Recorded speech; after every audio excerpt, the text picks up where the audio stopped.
Islet Kingdom. Let me push all the buttons. Okay. Islet Kingdom.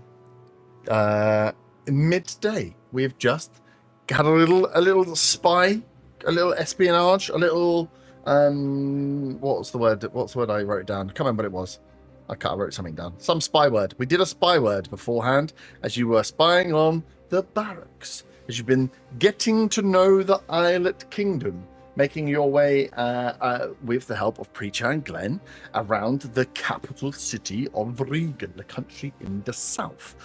You have found Watcher hideouts, found that the Talons are here and are controlling at least the Islet Kingdom, but there are some forces that necessarily don't like them taking too much of a reign, those being the guilds and all the different merchant guilds, worker guilds, who are trying to keep some of the control and fight back against complete totalitarianism control from the Talons. So you found out a bit about that. You found out that they are also the ones that are running the East Road Charter Company, a company that's been set up from an order by the king to reopen the trade route from the Islet Kingdom out east to Alba, the country of giants, a trade route which has been not used for many hundreds of years. You're also aware that maybe the Talons want to take some goods out of Alba. Coincidence? Who even knows? But whilst those goods that you've tracked all the way down sit in the East Road Company warehouses and are being watched by Hannah, your mercantile companion, the rest of you had found out from Preacher and Glenn that the Riverside Barracks, where they had upped the training of the guard force here in the Island Kingdom, were having a delivery from the vault. That being the place where the Talons had confiscated and taken lots of loot over the past 10 years, a lot of them being, we think, magical items or items of higher value at least.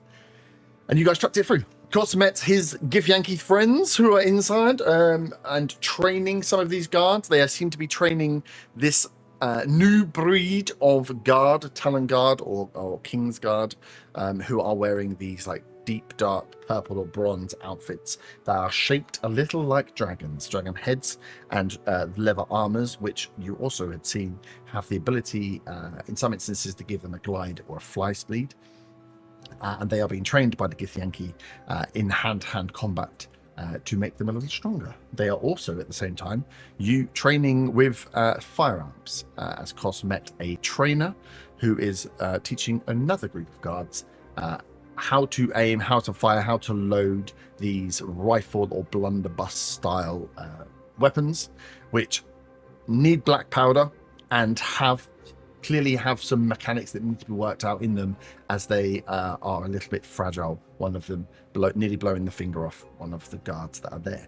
So there are weapons being made and being trained in the barracks. There are these new guard force being trained in fighting style from the Githyanki.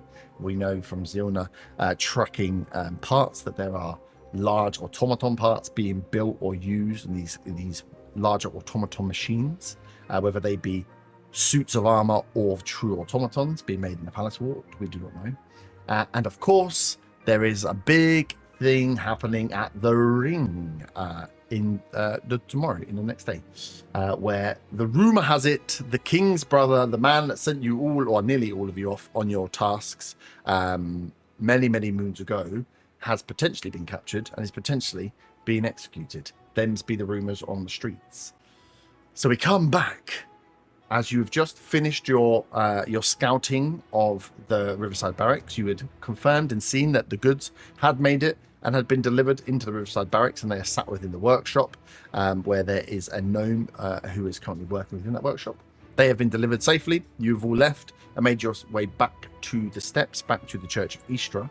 So you have an afternoon ahead of you before tomorrow, when there is potentially jobs that need to be interviewed for at the East Road Charter Company, either guards or workforce. And then there is, in the afternoon, the ceremony at the Ring, this event that is happening. So as you all individually make your ways back to the Church of Istra, you can share what information you have from the things that you definitely 100% remembered. And I suppose it's up to you what you want to do with the rest of the day. So who is everybody sharing everything they knew? Is anyone specifically want to share points and follow up from them? I shall throw it to you. Don't all jump at once. I didn't really know much, so I'll share it. But while I'm waiting for them to come back, I'll also be watering my plant. Okay. Good to get that in there. Yep. I will share that the small cart came in. It was... Oh, have I got echo? Hmm? I'm echoing. Yeah, you are. Am I echoing on my end? Who am I echoing on? You've stopped echoing. You're not. You now. stopped echoing. Yeah. Perfect. So I'll talk about how the small cart went into the warehouse for about 30 minutes, and the cost disappeared for about an hour. Yep. And that's literally all I've written down. Good job.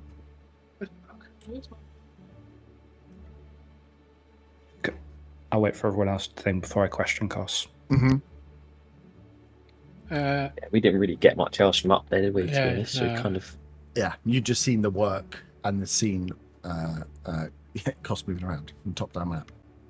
I would share from, I think it was the first time I was in the Nook, about the B Club and the fact that all the guilds seem to be uniting slightly against the Talons, trying to push back.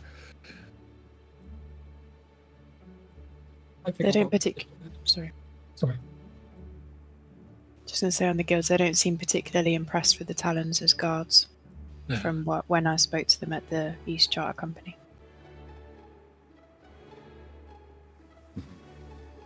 Yep. When you spoke to them, did they give an indication, when you actually used for a company, indication of how long there would be on, well, if we get the guard jobs, how long would be out there for?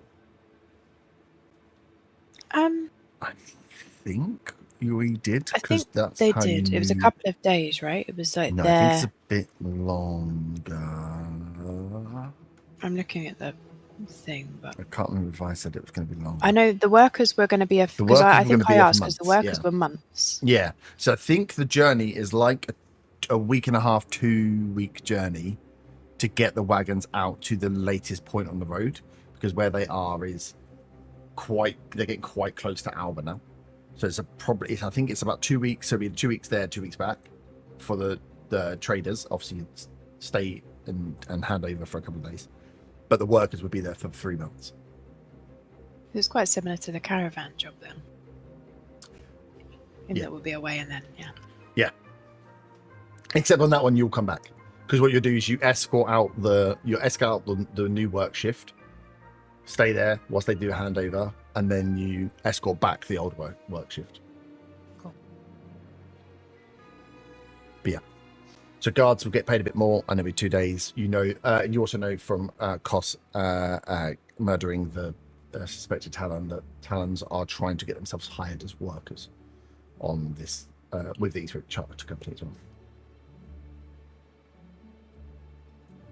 Yeah, because we discussed whether there was a way we could slyly let them know that there was Talons trying to infiltrate. Yes. Yes, indeed. So you'd have to work out if you could. I guess I will clear my throat and start with... Guns are cool. Well, it seems your observations were quite limited. It is I, as always, that does all of the work. And then I will... Oh, now I'm echoing. Is everyone echoing? Are you all echoing? I don't know, it's No. occasionally. Yeah, So it might are be. you to stop now? Yeah, it should be. Just power through. Okay, so then I will Squad. start off by... I'm just going to go through this quickly. Mhm. Letting everybody know that I played with a rifle. And that they are quite temperamental. It can blow your hand off. But I described the loading process and the firing process. I mentioned the training of these guards and how they can swoop and glide with weird leather wings in their armor. Mhm. I mentioned that the boxes that we were watching were delivered to the armory room in the building that it was in. And there's a door that opens only from the inside, and there was a little gnome called Neo, who had the boxes in the back, but I couldn't see what was in there. I will not say anything about finding out about dragons.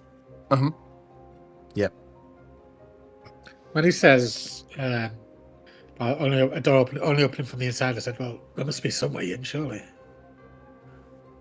Well, I assume they always have somebody in there to open the door for the next shift. Perhaps. Either that or it is magic. Who knows? And all of that took an hour or so. Well, it was a complicated process. I was chatting, I was mingling, I was playing with the weapon, I was watching the armor. You seem to be growing. Keeping conversation is not something I would have expected from you. I grunt and nod my head. I take that as a sign that he doesn't want to talk about it anymore, and I stop because I'm mildly intimidated. Glenn snort laughs. Oh, I'll also mention that the armory room doesn't seem to create any of these new things like the weapons or the armor. They just maintain them from the looks of it. Yeah.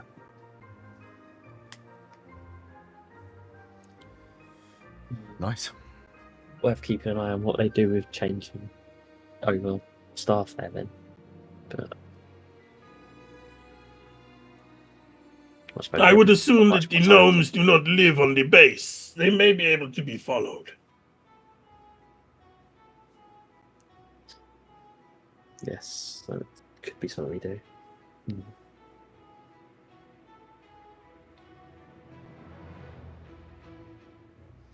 Yep.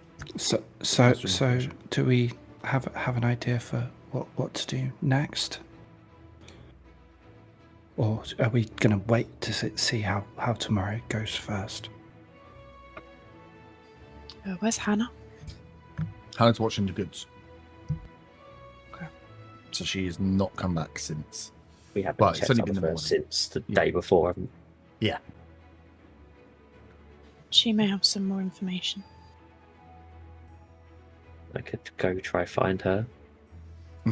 Yeah, so as it stands now, you have an afternoon, evening, and then tomorrow, the morning is there's the jobs, and the afternoon is the ring. I mean, you can choose to do or to not do those, but they're the big things that happen in. You just have this gap of time now, which is an afternoon. If there's anything you want to do before those two things happen, if not, then we can while away the day. I have something I would like to do in the afternoon, Mhm. but I'll wait until we proceed any further here first. I also have something I want to do in the afternoon, but again, if there's anything else here, then do that first. Yeah, it could be something. I know some people want to go and sell gems and other clear bags and whatever else, or maybe pick up supplies. So this is also a good time. You would, I think, Willow, you would have got, if not the exact date, you would have got the impression from the guys at the East Road Charter Company that they will be moving out pretty soon after tomorrow. So you won't, once you are, hopefully successful, that convoy is going to be leaving town either the day after or maybe at max one day after that. Mm-hmm. So anything we need to do in the city, we should do now, because tomorrow If you we've wanna got an make interview, and then if you want to make sure you've got time, if you want to make sure you've got stuff, this is a good afternoon to do some bits. Yeah, that could be watching people, could be going to buy stuff, sell stuff, look for bits, whatever it is. Find out some more information about something going on in the city. You have an afternoon to individually go and do whatever you want or not. Preacher will want to speak to Willow at some point this afternoon. Sweet. Do you want to start with that? Because you and then everyone else can have a think about what to do. Yeah, of course. It's good to me. Is there a bit you would want to be doing, Willow, out and about that Preacher would assist with, or is it just at the church? I don't really have anything I need to do, so. Sweet. Yeah, just around the church. Cool. Willow, do you? Oh god, that's. That was good. That was in. You had an enlarged spell on you? Are you okay? Word.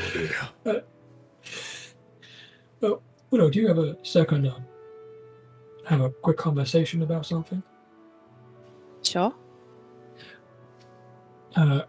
Follow me. We'll go sit in the pews and we'll have a quick chat. Okie dokie. So, I've got a couple of questions that I need to ask.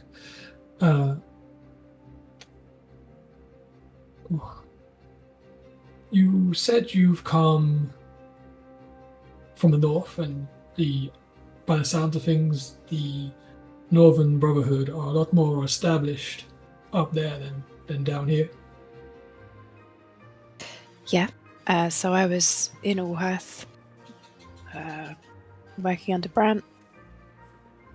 I didn't know they weren't. I knew that they weren't necessarily as established everywhere, and with it being Talons down here, I imagined it would be a little quieter. But yeah, it's pretty organised up there.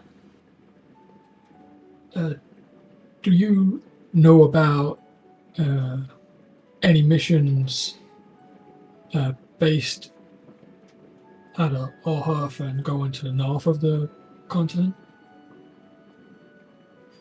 Well, we went north from Allhearth. We went up to something Springs. What was Butte it Springs? called? Butte Springs. Butt We went up. Springs. No. We the beginning of this mission, in fact, we went up to Butte Springs.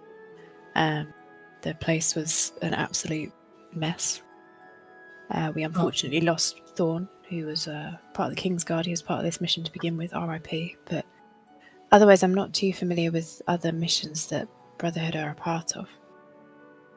Okay, because my main question for asking is because I had a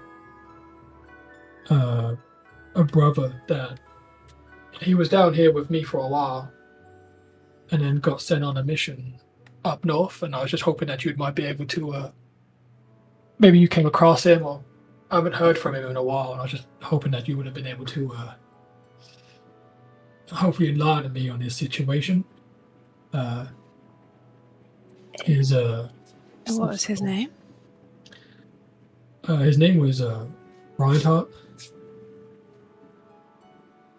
I don't think. Willow tries to recall if she's heard that name before. Give me a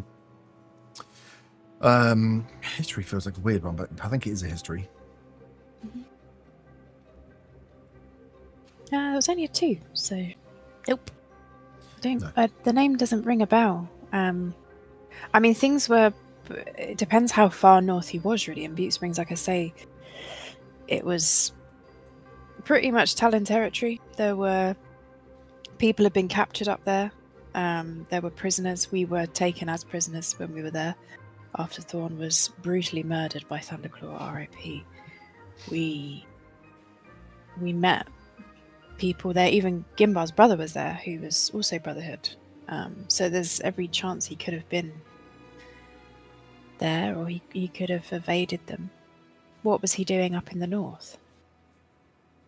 I don't I don't know. I only know that he went on a mission north, and I haven't seen or heard from him since. It's been a few years since I've lost contact.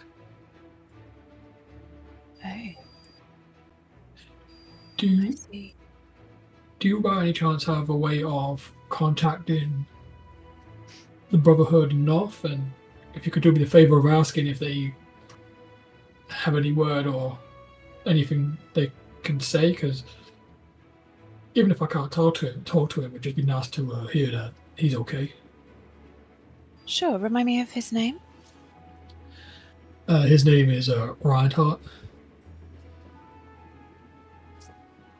Okay, no problem. She notes it down. Mm-hmm. Just the name. I have the ability to contact them at dawn. I was given that ability for this mission to feedback on what we find the Talons are doing to try and help Brotherhood.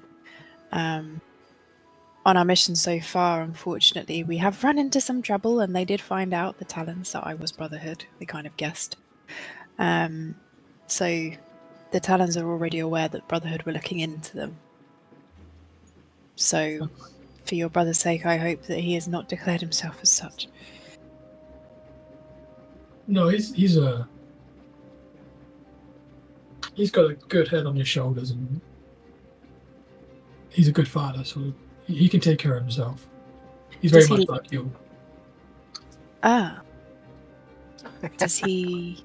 Uh, Ah, that was an ah, not an Oh, okay. He's like me. That's not an Does he have an oath that he works to? Yeah, yes, he does. Let me just give me 2 seconds to remind myself. Of, Sorry, I know what it his must oath be was. hard. It must be hard thinking of your brother when you haven't seen him for such a long time. Does he look like you, just so I know to look out for him on our journey? He does kind of look like me. Not as handsome, but not as rotund. But he's Same face? same face, green eyes, the same longer beard and a little bit longer hair. But The last time we no saw him, big of course. He may have had a haircut since then. But... yeah, he was Oath of Glory. Oh. Interesting. Well, I will certainly see if my contacts there can ask around me and find out. They may ask why I'm asking. Am I okay to say that it's for you? I did mention that I'd met you, but I'm not sure. They didn't seem to know who you were. That's okay. It's no problem. It'd be much appreciated. Yeah, I would expect them to hear from me. There's not been any brotherhood down here apart from me for, like I said, numerous years. Who sent you on this mission? Were you from the north before, or have you always been down here?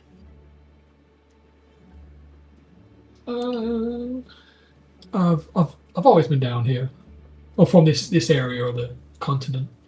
Okay. No one sent me here. Just a job needed doing, and I took up the mantle, I guess. So how did you join the Brotherhood if you're not part of the network? You would have. So the Brotherhood was formed out of just all the priests and paladins stuff that were left behind. So you would have been not part of the Brotherhood. You would have been doing what you were doing, and then at some point that just became you were part of the Brotherhood because you would have bumped into other fleeing clerics, preachers, druids in your time. So you just kind of became part of the Brotherhood without being like inducted in. If that makes sense. You for you, preacher, I think it almost feels like more of a underground movement, whereas for Willow, it's like an actual established, because they can be safe and be proud about what they're doing. In the north, it's allowed to be bigger. Whereas what you would have been doing is I was just preaching for the Nine Sisters that then came under this banner of being part of the Brotherhood, and you've probably helped a fair few clerics, druids pass through cities or get out or get somewhere else over the years. And then at some point it would have been like, okay, there is this movement, all of the clerics are sticking together, we are calling ourselves the Brotherhood. But in terms of working under a chapter, under a charter, the way that Willow has, you've never been part of that. They've never been able to establish it in the south, and you've never gone north to learn about it. Willow will... I assume that Preacher tells me some of that stuff, that he isn't part of it. Are you okay for him to do that? So Willow will then take some time to explain about the charters and the chapters and how she became part of the Brotherhood. Yeah. Just to kind of highlight that difference.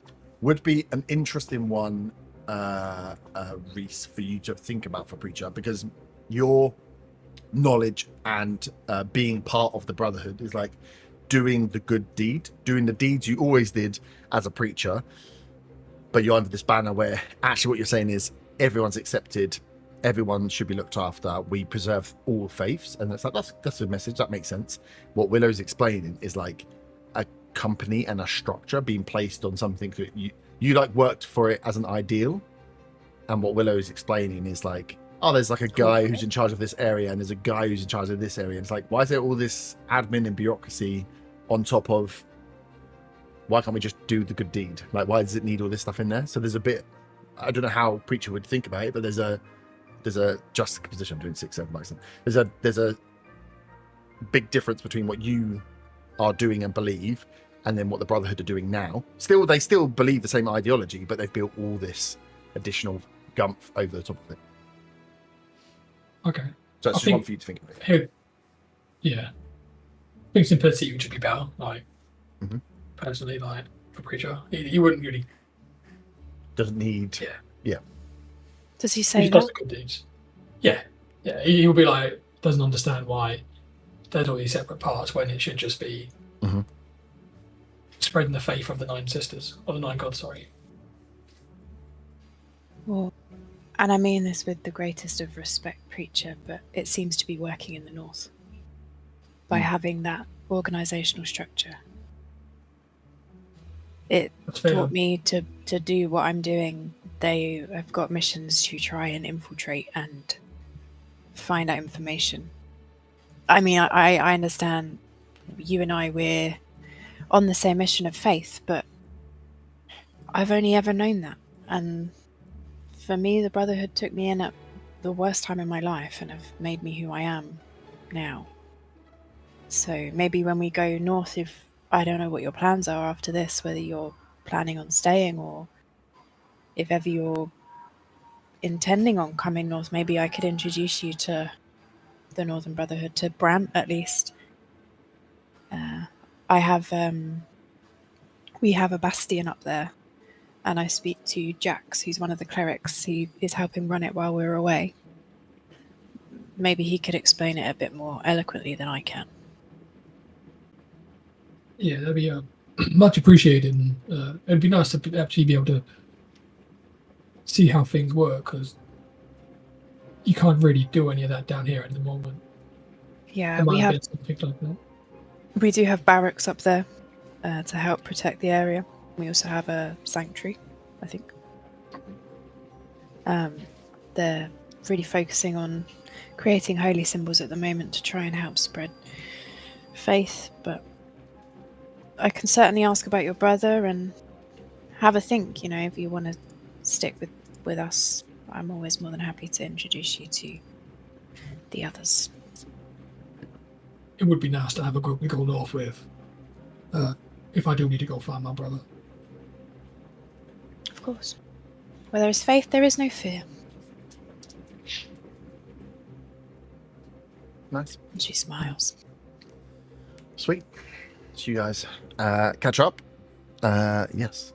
Find out that, Preacher has a brother who has gone north. Crazy. Who's this guy? I did look at the photo and it is hilarious. It's like, oh, I'm waiting at a haircut. Nice. Who else wanted to get and do something in this afternoon? Before I leave the church, Yep. I want to ask if anyone has any gem merchants they would recommend. Ooh, some gem merchants. Oh, Given that we've yeah. got some mercantile with us. Yep. You also have some people that are more local. Mercantile, okay. Mercantile. Is that the I what know it's someone called? that can put gems to good use. To Just wiggle his To- eyebrows. pray tell. I mean, he's standing right in front of you. You've seen what I've and done with do- gems before. Do you have the gold to pay for them? Not right now. I'm afraid I don't offer loans.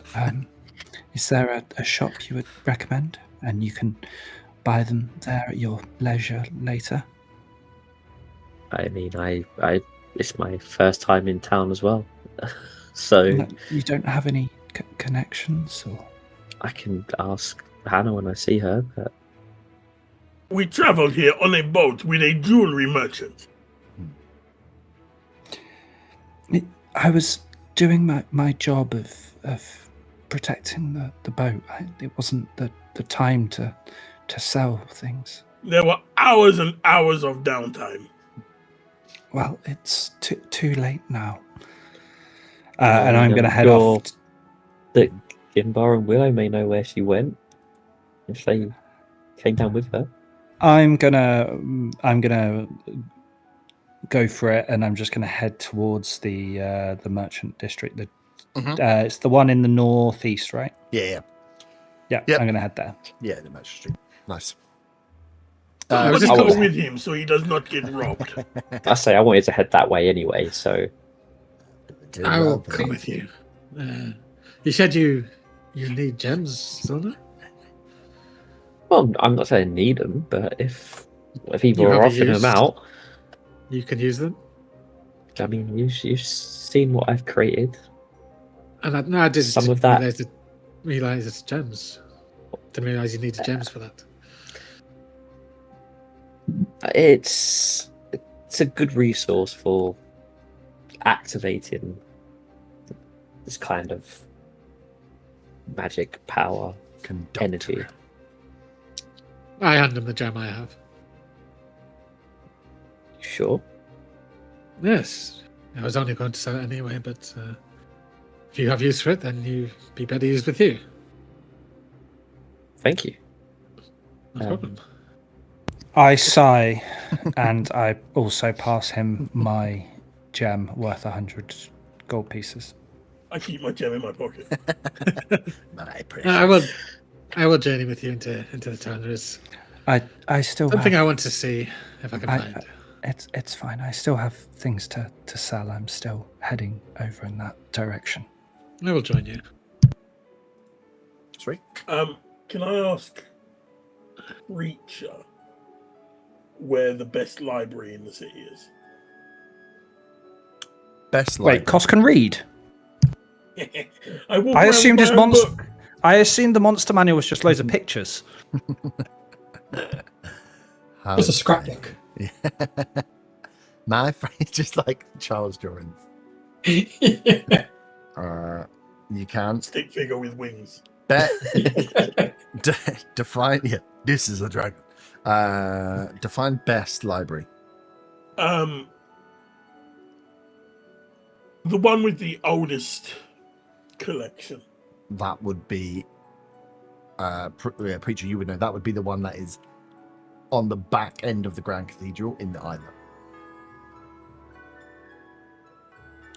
Would Preacher know that you need to have special credentials to get into it, or would it just be you can walk in kind Good point. It is supposed to be opened to anybody, but whether that actually plays out in practice is I don't know. You wouldn't have been there for a very long time. I mean, it's right next to the Grand Cathedral, but yeah, it's on the back end of Grand Cathedral. This thing called the Curia Regan, which is where nobles, magistrates, and other places go, where they have courtrooms and they have a grand library there. So it's supposed to be open to everybody, should be, but whether that is actually the case and you'll be allowed in, you haven't been for a long time. But that's the best library with the oldest books. of. Preacher would relay that, and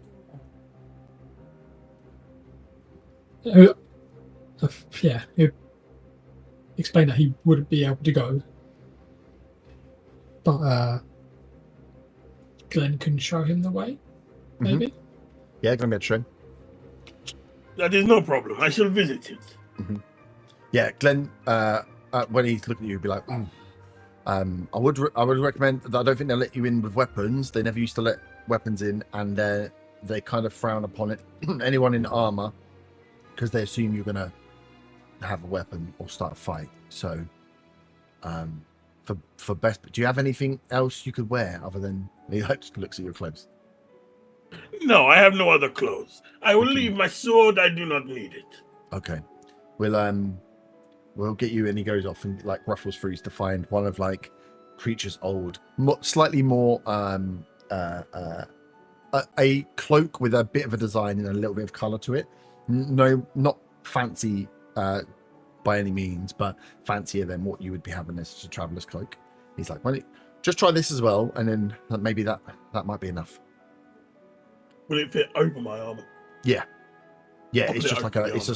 it would attach to armor and wrap round, so you could wrap around. But in armor, he's saying they will question you at least. It's fine. I've come from the barracks. Sweet. Nice. Yeah, you can go to the library. What shops were you guys wanting to go to?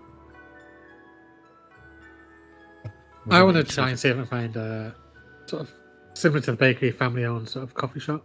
Yeah. And I want to try and connect the two businesses as a kind of business thing, so they can sell coffee in the bakery, and the bakery can sell their goods. Set up like a network in the city. Set up like, guys, I got a great idea. Here's my card. Okay, cool. Nice. So yeah, we'll pick up that after. So yeah, Kosh, you and Glenn will make it down in the afternoon over into the islet towards the Grand Cathedral and the Curie Arigan, where he will wait around outside. He'll let you know. He's like, right, this is as you walk past Grand Cathedral. There's no procession going on at this time in the afternoon. But yeah, as you come round, he'll be like, that's the Grand Cathedral there. You just have to go in, I suppose, and tell them that you want to read any books in. As long as you haven't got weapons, you should be okay. But he's like, I'll leave it to you. I don't want to risk going in there. They might recognize my face. But he's like, I'll hang around here. So he will hang around right by the river temple and just keep an eye on the door for when you come out. Cool. I'll just go in. Nice. Yeah, so you go into the Curie Arigan, which is the Grand Cathedral is grand, like St. Paul's style, freaking huge. This thing on the back of it is equally as large, and it's just a suite of different courtrooms and bits, but you enter into the southern point, which is a big round building, which is the Grand Library. Big round white kind of like stone building, glass all the way through, big old double doors that are like 12 foot high. And as you walk in, yeah, there's just a desk there with a couple of older humans that are manning it as you kind of walk in. And as you walk in, again, you can feel like, as a library would be, the hush of a library. There's quite a few people moving about inside. Most of them, that as a quick glance round, you can see are in either, what is the word I'm looking for? Either in like gowns, like nobles' gowns, or they're in smarter like tunics and vests and tailored trousers. You don't see a lick of armor on anybody in here, as they are moving about, reading books, taking them off the shelves, studying things in here. But yeah, as you kind of come through, there's this reception gate area, little desk in front with two older human males that are sat there. Good afternoon. See, one of them is reading, looks up and goes, good afternoon. I am told this is the place with some of the oldest books in the city. Yes, this is the and he kind of gestures around. Like, this is the Grand Library, the Grand Library of Regan. We have every book that has ever been here. Every book that has ever been. Interesting. What do you have on the history and mythology of dragons? Well, we have lots of different books on that. We have mythology, so we have stories and tales of dragons from bygone times. We have the more recent history. Of course, there's a lot about Galeon, the last dragon, and the Fallen Conquest. Is there anything particular you wanted to hone down on dragons? Trying to think of the best way to phrase it. Mm-hmm.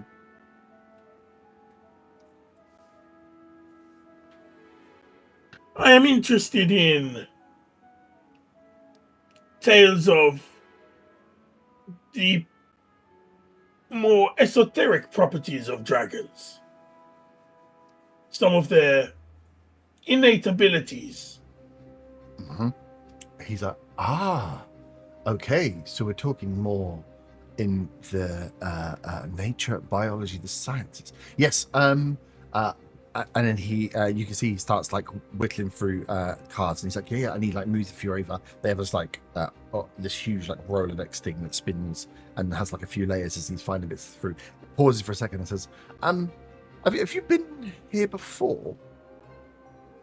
I have not. No, I am fairly new to the city. I have not really been outside of the barracks. You may have heard of my cohort that are there. Yeah, he's like, yes, I have.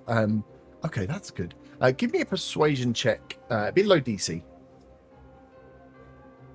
Just straight up persuasion. Straight up persuasion. What is persuasion? -1. Should have known that. Every time. 2. Okay, nice. -1. So actually a dirty one. Dirty one.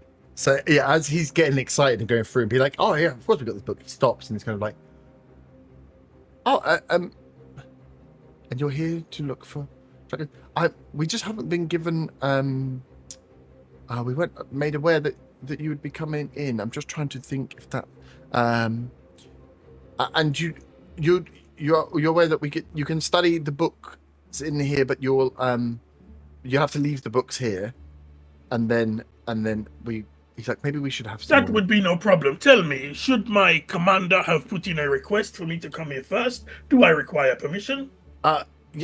Normally we would. Well, the library is open to anybody, but we would normally, for guests from outside the city, have normally been made aware that we would need to, because we'd have a curator come and work with you and help, and we haven't had one. But and you can see he is like fumbling about a bit. But he's like, but we can. I think we can squeeze you in. As he looks down to the guy to his side, who just kind of like gives him like. If I could read the book while I'm on the premises, I would appreciate it very much. And I slide him over a gold, and I say, a contribution to the upkeep of the library. He sees it, looks at the guy next to him who'd given him like, I don't know, and then just kind of nods. He goes, oh, we thank you very much. And he does drop it into like a donations box. As he goes through, finds, calls, rings a little bell. As he's searching through, he's like, okay, we'll get you a curator. Unfortunately, it'll be one of our trainees. So please understand that he's training, but I will give him all the information he needs, and he should be able to find the information you need as he flicks through. And then a really like wet behind the ears young guy comes over, and you see now a few of them. They're kind of dressed not in monk's robes, but they're kind of similar to monk's robes, like longer or one-piece jackets that are in like a dark emerald green. And he comes over, gives him this little like marker card, and says, "Okay, we have a customer who would like to come in, read the books around us." And he gives him the things off. The guy's looking at it. He looks up at you, and you see him just like take a second, look back at the guy, and he kind of convinces him, "Come on, and he walks around, and he's just like, "Hello, sir. I'm here to take you to your area of interest." I will give him a very firm handshake. Yeah, you could feel like his hand crumbles a little bit as his almost arm goes. He's like, please follow me. And he's like reading out the card. As you can see, he walks around. He will go and they will take you to the nature area and go and pull out books around the what's the anatomy, that's what I'm looking for, the anatomy of dragons. So what they have on the scientific makeup of a dragon, like how it's built, the different parts, and more into that side, which is I suppose kind of into the monster hunter side, into the biology of it rather than the fairy tales, myths and stories. Yep, that's fine. Nice. Give me this guy is not well trained, so he will give you only a +2, but give me a how many hours would you spend reading or going through different books? There'll be lots of different books here. You said it was basically midday. Yeah. And Glenn's just sitting outside waiting on a bench. Yeah. 7 or 8 hours. Okay, nice. Yeah, spend a lot of time there. Sweet. So he will be able to get lots of books in there. So if you give me a with 8 hours, he'll be able to take a lot more. Give me advantage intelligence. Give me two or three rolls on skill checks. So it'd be different ones. So you could have nature for certain bits, you could have history for certain bits, you could have investigation or arcana, I suppose. Yeah, nature, history, investigation, all three are +6s. So. Yeah, nice. And then add a +2 for him helping point out bits. So each of those with advantage or just 3 rolls? Each of them with advantage, because you're going to spend the whole day here doing this. Okay. Let's start with history. That'll be a 23. Okay. Let's go with nature. That'll be an 18. And then investigation will be a 22. 22, nice. Cool. So yeah, you and this squire, this trainee, go through and he pulls down books on everything they have on the scientific, the biology, the side of dragons, parts, glands, bits, the things that people have studied to try and get an understanding of how dragon anatomy and skills and powers and stuff work. Can I pay particular attention to anything about scales, seeing as that's something I already? Yep. So what I was going to say is I'll do the shopping thing, and then if you just have a think of, oh god, I just opened my button. Any particular, if there's other particular areas you want to look into, then let me know. Because you've got 3 checks on it, so I can give you stuff. If there's specific areas you want to look at, then I can give you more to shoot towards that. Otherwise, I'll just give you other bits. So if there's something specifically in that area, have a think, and then let me know. Otherwise, I'll give you scales plus whatever else they have. Cool. Cheers. Sweet. So Kos, you are in the Grand Library. Going through what they have. Again, this will just be, whilst they say every book that ever existed, that is every book that ever existed, based on a human king living in a country that believes their certain beliefs. So these will be to a certain extent. But it is a grand library, and there are a lot of books to get through. I knew there was a really nice head librarian here. I know. Aww. He got punted off, didn't he? Got killed. I mean, what? What? Don't start. Don't set her off. It's too early. We're not at break yet. Nice. So, shopping crew. So, Cross is off studying. Shopping crew. Girls go shopping. Let's go. What are you out looking for? Gimbo, you're looking for smaller chain. Like a family business coffee shop kind of thing. Just try and link up with the bakery. Yeah. Try and help the family businesses grow in the city. Give me a.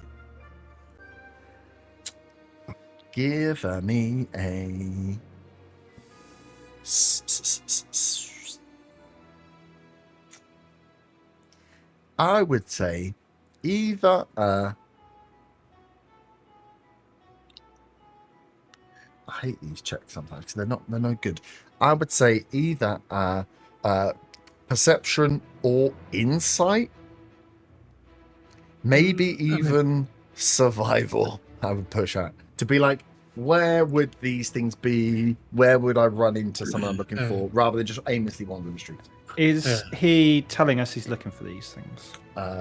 Yeah, I will do. Can I assist? Can I help? Give him advantage. I mean, all those checks are the same plus anyway, so Okay. Advantage. Yep. I'd be good. That's 17. 17. Nice. As you are moving about, especially through the Forum Quarters, you make your way through, getting closer to the Bath District and over to like where the Merchants Bridge and stuff is. You run into a few. You're looking for shops, like more stable setups, but you run into a few hand carts that are. I want to be a bit more specific. Maybe on who looks, maybe a bit more down on his luck, kind of thing. Yeah. So you run into a few of these guys. So you don't find coffee shops, as they say. But what you find is a few of these guys that are running solo carts, where they, as you're watching them, you can see that they have all the equipment up on their cart, and they have these little like teapot boilers. So they are boiling a few pots of water one, and then brewing. And you can see that there's a few of them moving around, and they are trying to pitch and catch the magistrats, the scribes, whoever it is, moving about the Forum Court. So that big area you were at before, where the church is in the middle. They are. You see a few of them moving about in that area. And that's the first time you see them. These guys are just trying to sell to people on the move, catch them between areas and sell them mostly coffee, but there's a few of them that are trying different things out. But you see a few of them in here. You can find one that they all look like they're grafting. But you can pick out the one that looks like they're grafting the most. I assume Zona and Mariner with me. Yeah. So as you start, I will be to start off with. Okay. As you start to move over, you can see he's like wheeling about. He's perched up for a bit, and he starts to call over. As soon as you turn slightly and catch him, he starts calling over to you. He's like, "Oh mate, beverages this fine afternoon. Give yourself a little pick me up. Where are you off to? And he starts pointing. He's like, "What can I do for you? What can I?" Herbs. Tell me about your what you have here to sell. What beverages do you have?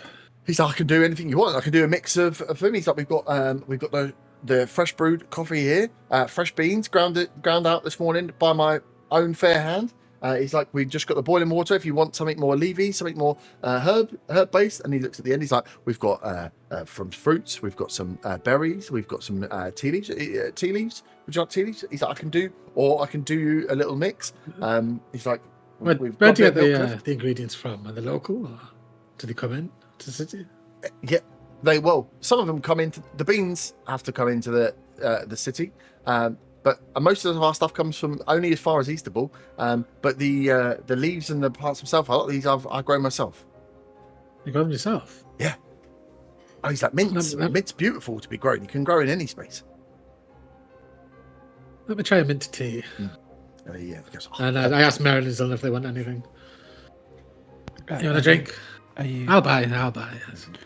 Certainly, then, whatever they would recommend. You coffee or a tea, man, or I'll just take whatever's recommended. Maybe a nice herbal tea. Yeah, because he's like, I'll get another one of my mixes. And yeah, you can see where he's got down the side. He's got these like what would be like tea bags, homemade little drawstring tea bags that he's stuffed with different infusions. So yeah, he does up 2 hot waters. Does one with the mint leaf in, gives you a mint, like a peppermint tea, and then another one which is a few different leaves with a berry in.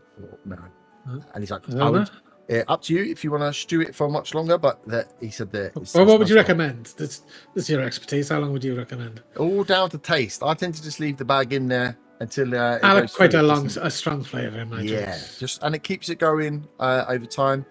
Also, when it gets cold, it's just as nice, just as fragrant. It really gives the water a nice taste. So yeah, it's really up to your preference. I tend to leave the bags in just for as long as possible. The water is heated to the perfect temperature, so you won't get any spoiling of the. I was nearly saying burnt your bean then. I have a question. Is it a cold day? It is. I won't say off that card. It's a mild day. That's the word. Okay, that's fine. It was just it's a wind. It's April. It's like it's sunny, but you've got to jump on. Zelda, you want anything? I'm good, thank you. Sure. Okay. Well, just those 2 then. It's a I'll take a sip. Is it good? Yeah.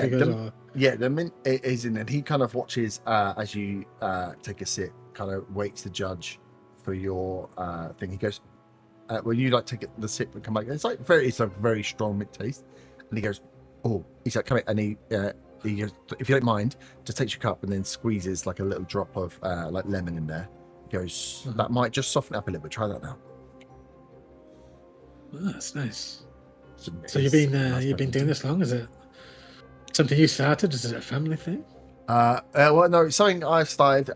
Yeah, unfortunately, no family trade for me, unfortunately. So, yeah, I do my best. But like I say, when I can, I grow my own and try whatever I can with the teas. But a lot of these guys, they're into the hard coffees. Have you ever thought about maybe branching out as such? I came across this beautiful family bakery. I'll describe where it is and what it's called. Yeah. And I think, I'm all into family businesses myself. I'm part of one myself. And I think it's good for businesses to help each other. And I've had this idea of maybe, if you take some of his product and sell it, and you give him some of maybe your tea bags or something for him to sell in his shop, sort of work together and sort of maybe grow both your businesses. I never thought about that. I mean, maybe we'd get some. It'd be the upfront cost is normally one, but I could definitely go. I mean, I think I know of the bakery. It's up by the North Market. Yeah, definitely. I mean, it might. But I'll have a word with. I can't remember the owner's name. Dave. I'll have a word with him as well. Dave, that was it. Dave. I've recently done some business with him myself, and I think it'd be good to connect local businesses together to help one another out. He's like, give me a persuasion check. I was just going to go out with a -1.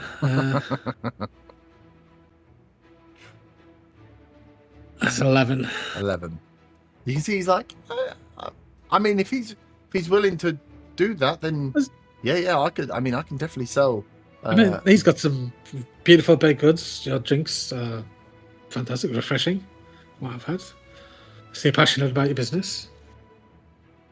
You know, but what's better to go with like a hot drink? You know, nice, you know, pastry or something like that to go with it. You know, can help.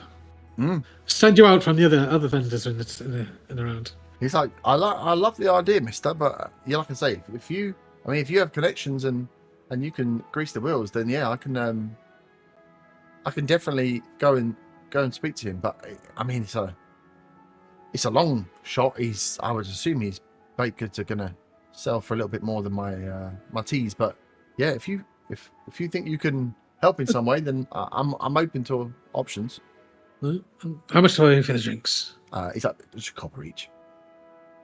I'll give him a silver. He's like, oh, thank you very much, sir. Thank you. No worries.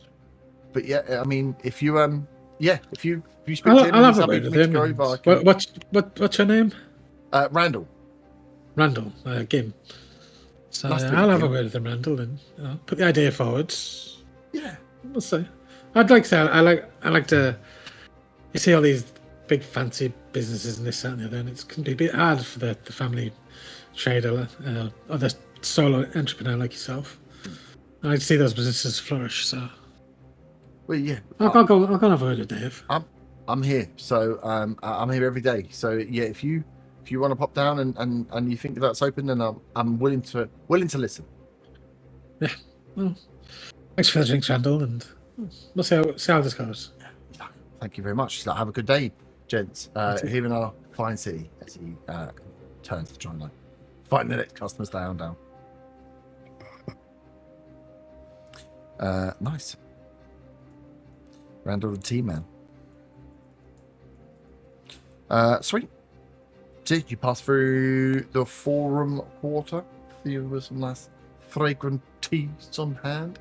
And yeah, you can see as they pass through, there's a few of these carts that try and catch the guys as they're moving, the scribes or whatever, as they're moving between different rooms, different buildings, attending different meetings, being right little busybodies. And you can push your way through Bath District out towards the Guild Street. So where are you looking for, or where are you looking to go on the Guild Street and the Merchant's Bridge? I want to look for a jeweler's, because whilst I've given my gem away, I still have things to sell. Mm-hmm.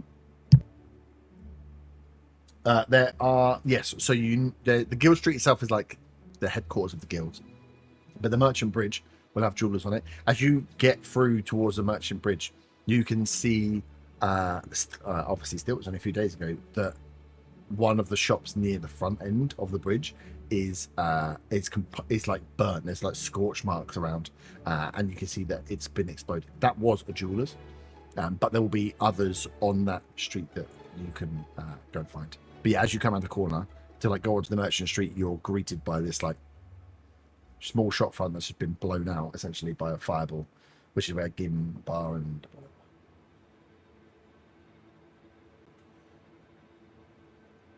but yeah, you can make your way onto the Merchant's Bridge to find a jeweler. Are you all going together? I think I'm going to head off separate at this point. I'm going to head on to Nimble Fingers. How far is the bakery from where this is? But all the way towards the Eastra. So you're going east. So you've gone through into the Forum Quarter, and you're going to go all the way out to Guild Street. But yeah, the bakery is back by the church. All right, well, I'll stick with them around until we head back near the church. Mm-hmm. Yeah, you can see the area that was exploded. Nice. As you make your way onto Merchant's Bridge, which you had been. Miriam, which way did you go? Yeah, you've been over before, but now you're on here, not tracking and keeping watch of goods moving through. You can kind of see all the different stores that are here. A lot of them are really small stores. They are all tiny kind of little pitches that are all maximum. Like there was a jeweler's shop that got blown up. It was probably one of the bigger ones, and it was only about 20 foot across by 20 foot deep. And they are all set up on the bridge. I think like big old, like old style London Bridge with these on the edges, these 1 or 2 story wooden shops that are set up, and they are like craft stores. There's like loads and loads of different ones, all selling different things, all very bespoke. But yeah, you can make your way down and find one. Find a shop that appears to be a jeweler's, at least from the front. It doesn't have as much outside. It seems to have its doors. They're glass fronted, and you can see inside there are jewels and jewellery on show, called the Conjurer's Charm. Quick question before we go in. Mm-hmm. Obviously, I know how much these things are worth because you told me, but Yep. would I know in character how much they're worth? Yes. What Okay. I will say is that is the minimum value for them. Okay, cool. Shouldn't have told me that. Okay. Yeah, I'm it's going to say to 15 Gimba, billion. do you know anything about jewelry and negotiating? I mean, I picked up a little bit from speaking with Wilhelmina, but not an awful lot. Negotiating this kind of thing's not my specialty at all. You know. Me either. I might just ask for your help. Back me up if I am floundering. I will try my best. And then I'm gonna head in. Gimba in tow. My apprentice. Yeah. You guys and your damn apprentices. Nice. So you enter into the Conjurer's Charm. It's a very small little jewelers. Everything is locked inside like cages. And at quick glance, you can see that a few around the front end of the shop, these like metal bars and placed up seem to be pretty new. Seem to be installed like fairly recently. You can see the marks where stuff's been like nailed or screwed in, and there's chips on the woodwork of these very nicely. They're not like the best quality walnut display cases you've seen, but they're fairly decent quality, and they have been ruined slightly with these metal cages being erected around the outside. But as you walk in, there is a tiefling behind the counter. Man or woman? Have you seen tieflings before? Woman. Hello, ma'am. As you walk in, she goes, "Oh, well, good day, friends. Welcome to the Conjurer's Charm." Have you been having trouble? And I gesture towards the sort of metal bars. She's, me myself, no, but she points over the road and says, "A good friend over the road has had a little bit of a problem with fire." Fire? Yeah, there was an attempted robbery, and it ended in an explosion. So we do what we can to protect ourselves. What are you here for today, friend? I have some wares to sell, and this looked like a fine establishment that would, I assume, take wares. We are indeed a fine establishment to take only the finest wares. And where did you pick up these? She kind of looks you up and down. Where did you manage to pick up these fine items? I found them. I acquired them on my travels. I dare to say one is a family heirloom, but I only need one family heirloom, so I could do with the cash.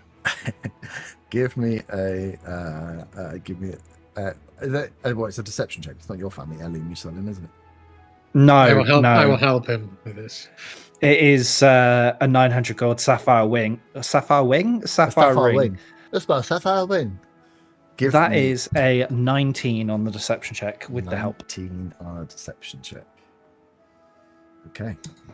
And I fumble in my bag to get out both the string of pearls that I have and the sapphire ring.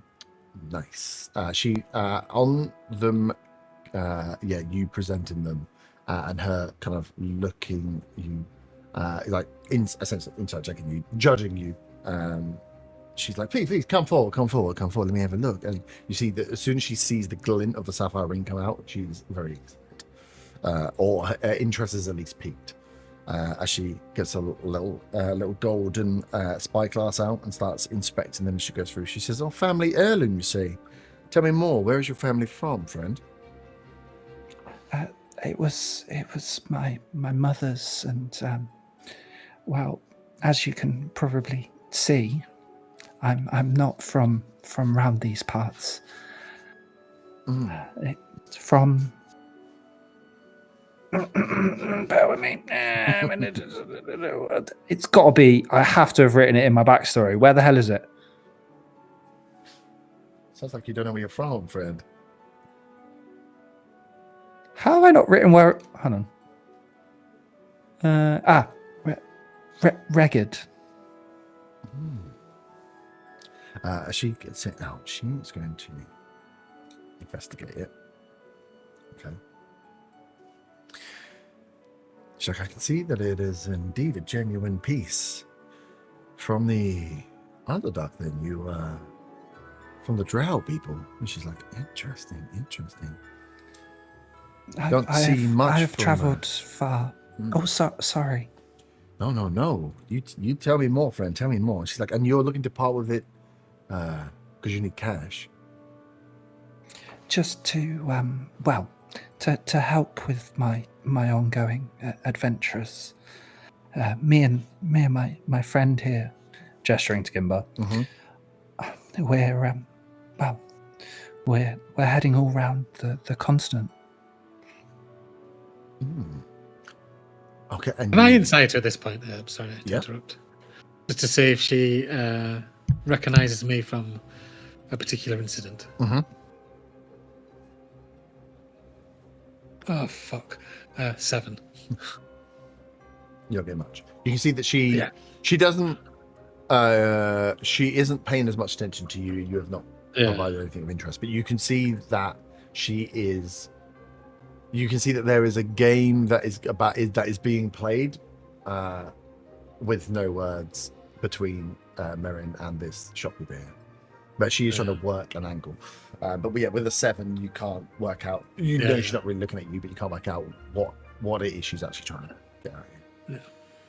She says, "Oh well, like I say, it is a mighty fine piece. The pearls are nice, but are not as rare as something like a ring here. But normally, I would have to make sure I've got a buyer lined up for these, and that could take weeks. But if you're an adventure passing through and you need the gold quickly, then maybe we could do a deal to share the risk, shall we say? I'll take on a little more of the risk with no buyer, and you get your cash a little earlier." It would depend on the offer.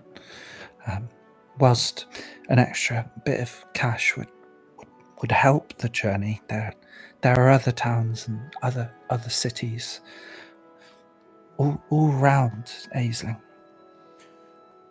Of course there are, but if you need the cash right here, right now, friend, then of course I can be the one to help you. I didn't take your name, sorry. She puts her hand out and says, "Ari, nice to meet you." Nice to meet you, Ari. It seems you drive a hard bargain. I'm, like you said, the same as you. I understand that these pieces have sentimental value to people, and I can see that you are heartbroken to part with this gift, but I want to make sure you've got all the gold you need to go on your way with your little friend here on all the adventures you need. So I'm just saying that I can take time, find a buyer, and get the best price for you, but that could take weeks. Or, today we could do a deal and you walk away with some gold. You said her eyes lit up when the sapphire ring was produced. Did I notice that? Yeah, I think so. But the tone of her voice changed immediately. The like, who are you? Are you a ruffian? Oh shit! No, you actually got something. Okay, come here. So how much would you offer to take them off my hands today? You can see she goes back to looking at it. As you can see, she's calculating in there. So what do you have on you? So string of pearls, 300 gold. Mhm. Sapphire ring, 900 gold. Nice. So the pearls will be as they are.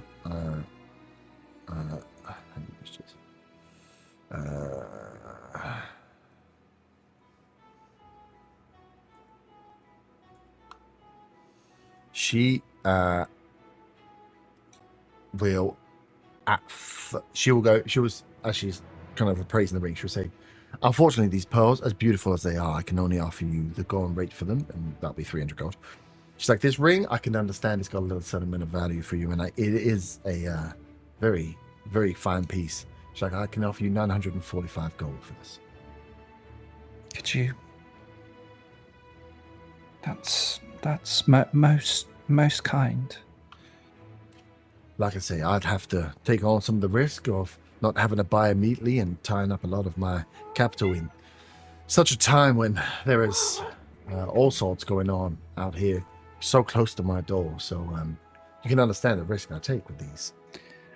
Would you? It's no, and I'm kind of talking to myself at this point. It's what would you be able to make it an even 950 for the ring? She this was like Kingdom Come. More. Okay, that'll do. Five more. That's fine. Yeah, she looks down at you, looks up at you, and says, 950. I can do 950. I can do today, as long as you can take it in platinum pieces. Of course, and I tap my my bag of monies that I assume that I have. Of less monies. Nice. No, I think was waiting for a buyer would be most beneficial for me. I want to go see more. I don't think I can wait for a few 2-3 weeks. She's like, do I overhear this negotiations? Yeah. Oh yeah, kind of side eye Merrin. And I was kind of waiting for me to offer to buy him a tea. Yeah, he's sitting on all his money. And I'm just like, what? Yeah. Do I see this? Just give me just side eye. I think you would have. I think, Marion, you are locked. You are in. You understand the dance that's going on. So you and Ari are having this back. Yeah, I'm trying to stay a bit further away in case I get recognised. Yeah. I just had to call like silence to think myself. Yeah, it's one of those things when afterwards you're like, what? This This guy's got 1200 gold. Yeah. Yeah. And I'm like, was that ring in amongst the stuff we found in the cave? It was in the ring where we fought the Talons in the thing. Well, I don't. Do I remember did he mention that at the time, Merrin? No. Or did he not? No, the only thing that was mentioned was the pearls and the gems. Interesting. Right? Not even the pearls. So the gems, I don't even think the gems were mentioned, but I started giving people gems. Right. If I remember correctly. What was your? Can you see what was your deception score? My deception skill is plus 0. The deception roll you rolled for the first one. Oh, 19. 19. So, give me a roll an insight check.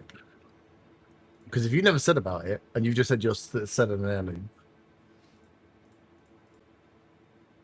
19. Oof, okay. So, you hear the words, I'm selling an heirloom, and you're like, oh my god, wait, what? Okay. No. You know that Merritt's got this somewhere along the line. That's not an heirloom, but he's doing a bloody good job of selling it as. But would I know for sure it's not an heirloom? Or would I just be like, meets it, beats it? Is it? You know that. Well, you would know that whatever he's doing, he's amping up slightly. Right. Okay. So I'd be like, he's not mentioned it before. Yeah. And he has found those gems. So yeah, you join the dots and be like, Yeah. But you can see he's doing a bloody good job. Has he really? Of selling it. Yeah. Sweet. So yeah, she accepts 950, takes the ring and the pearls, So and then 1250 in total. Yep. And then she would like, not that we care about it, but she would likely give you them in like the small platinum bars, which is like 100 gold That's per bar. fine. I've so got you- 1,300 gold. Yeah, she got a lot of money. She takes them out to be cleaned and thanks you for your business. Thank you, Aria. I will be back if I'm ever in the city and have. I don't expect to come across more jewelry, but Well, you If never you're out on know. your adventures, yeah, you never know. Remember, you can always I can always move things on for a good price here. And I'm not going to bow. That was a Mhm. different character's thing. I'm going to leave the shop. Nice.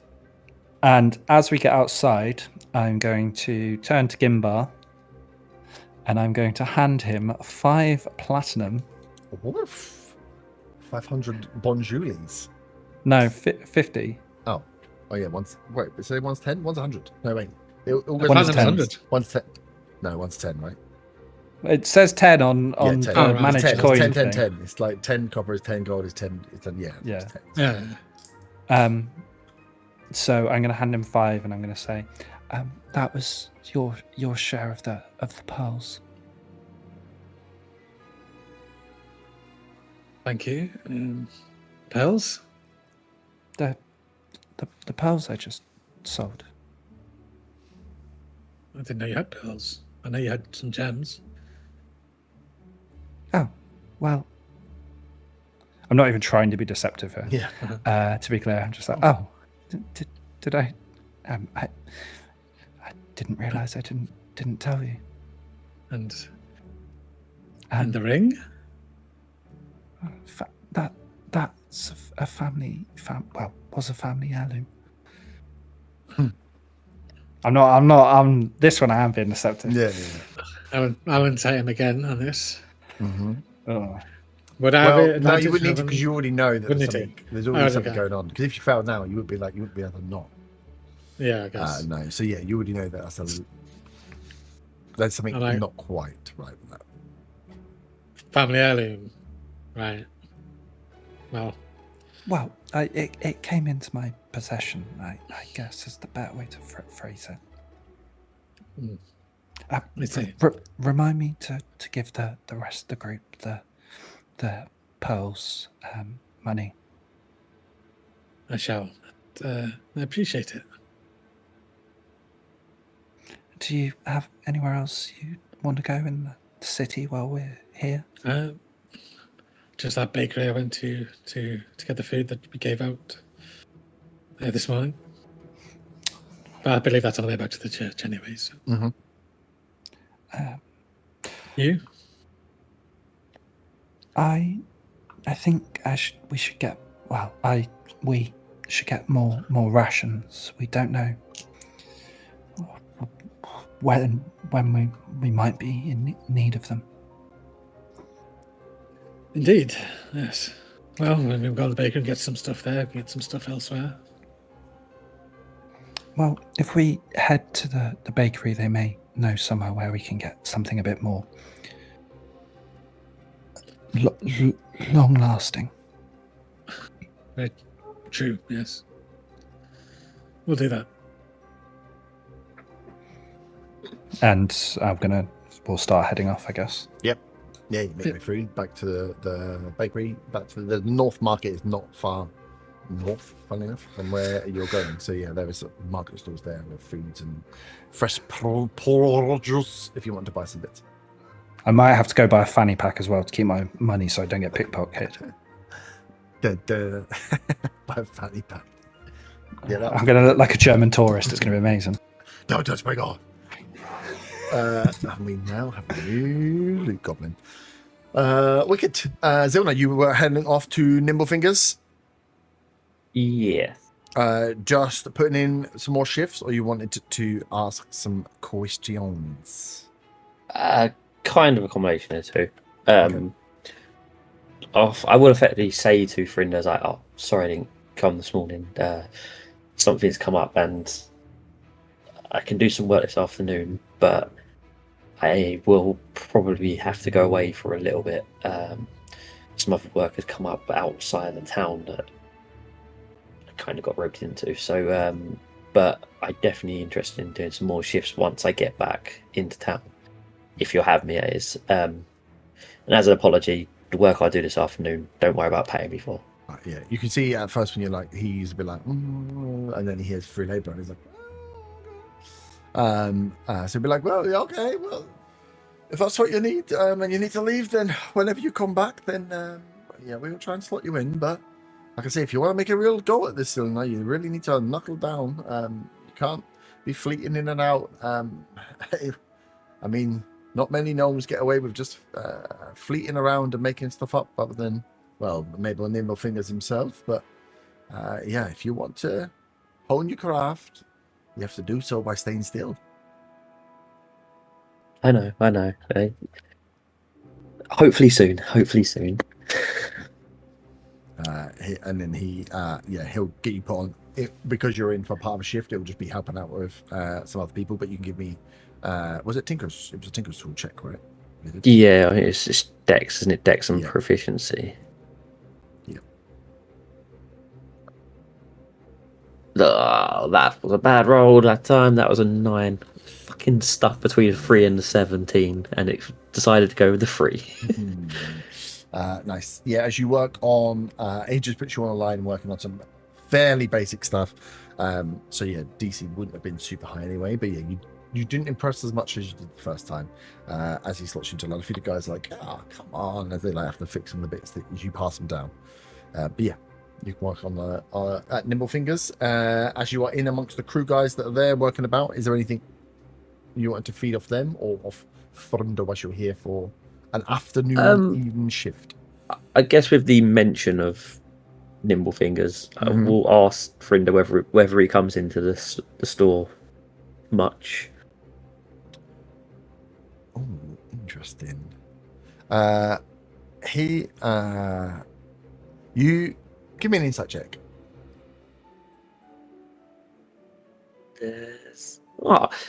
Nat 20. That's really nice. You see when he says, well, apart from Nimblefingers, and as soon as he says the name, that he almost is like, oh, like almost wants to gobble the word back up that he said out. That on saying it, he almost feels like, oh, shit, I should have said that loud. So when you ask, he with the nat 20, you can see that he says, oh, no, we don't. Not for a long time have we seen Nimblefingers. He's been particularly busy with whatever it is, coming up with the next new thing. But you can tell he's lying. That he either has been, or there's something that's going on with where Nimblefingers actually is. Okay. But what he says to you is very unconvincing. Yeah, I won't. No, obviously, won't press in any way whatsoever. Yeah, you can see that as he says, well, apart from old Nimblefingers that might have done it, he's like, oh shit, we're not. A bit like, oh shit, I'm not supposed to be mentioned. The shop's still called Nimblefingers, but he's a bit like, oh, you get the feeling that he's not mentioning him, or been told not to mention him, or it's a bit of a taboo subject. So that when you ask, he's just trying to like stop himself from falling further. But be like, oh no, not seen him in a while. Don't know where he is. He's off probably. Oh, he's probably off gallivant and doing whatever he needs to do. Okay. Oh yeah, obviously note that down. Keep that in mind. But yeah, I actually really got too many. It was more around Rolo that I was going to ask questions anyway. So I think that's probably I'll just get on with the work for a bit. And yeah, in terms of like when the shifts will stop, would any of the other stores still be open? Or would it be roughly everything around about the same sort of time? Shop wise, yeah, most of them would. Most good stores would shut around normal close time. There might be, it depends what you're looking for, but yeah, I would say most do. Some of the where you are here, which are because of how big the city is, where you are in like the Chisel Quarter, there are some of the blacksmiths have shops on the front of them. Some of them are just like full, like Nimblefingers here doesn't have a shop bit per se. It seems to just be a factory where they're just like churning out. It's just a forge where they're just churning out stuff. They don't really have a lot. Some of the other blacksmiths will have shop fronts on, And again, with the blacksmiths, like nimble things will run deep into the night. Some of the others close down and stop working. So it depends what you're looking for and where you're going. But there's a real mix in the Chisholm Quarter of half shop, half workshop, or all workshop because our goods go into other businesses or elsewhere. We don't need a shop front. Okay. Yeah. No. Okay. Well, I'll probably look at some point before we head off to go somewhere at some point instead. Yeah, no, that's generally it, really. I guess I'd probably pop back in before then, maybe go and trying to find Hannah as well. Yep. Okay, so yeah, so if you're going to work there for like a shift, you'll be going to get Hannah or find Hannah in the evening. Yeah. As the shop's going down, okay. Yeah, I'll swing back via the church to see if anyone else wants to come down there as well, and if not, I'll just head down there. Okay, cool. Yeah, nice. So you head back to the church. Preacher Glenn, Willow, you guys would be there. Merrin, and in the evening, Merrin and Gimbal probably would be there, likely back as well. If anyone wants to go south, Yelos will probably volunteer to go down. He's like, "Are we going to watch the thing?" He's like, "I'll come with you." Okay. I don't think Willow will come. Mm-hmm. Willow would have spent the afternoon when these lot have been gallivanting, helping by tidying up the church, because I imagine they're all a bit grubby. So she's doing good deeds for the afternoon. Okay. Richard would have spent the afternoon. He probably would have gone to local shops and picked up like just food ingredients, really. Mm-hmm. Yeah. So like, if he knows something's going to happen, he'll be stocking up the shelves. But also adding a lot to his own personal stash of like food ingredients and whatnot. Mm-hmm. Yep. Yeah, gone out into the North Market, into Market Day, picked up what you need to do, make sure there's. Because again, you would have had some fresh supplies here, but they would have probably been for you and Glenn to eat for a couple of days max. And then with 6 people there, that goes straight away. If he's buying supplies, I'll help make sandwiches and things like that. Nice. Yeah, you'd be able to knock a couple of, well, probably I'd say like 5 copper off to get basic foods to feed everyone. If you want something more lavish, you can make for something lavish. But yeah, to restock your things, you just need a 5 copper to give you a decent set to feed everybody and restock your shelves. He won't skimp, so I'll take off more gold. Okay. Or more silver. Silver, yeah. Yeah, like if you were to pay a silver for it, that would be double what they'd normally get. And you're buying it from the local people who you're buying it. There's like a 2-way thing there. They get a bit more money, but they don't. If someone wants to ask, they don't say who's buying what. Especially around this area, you would know the local merchants.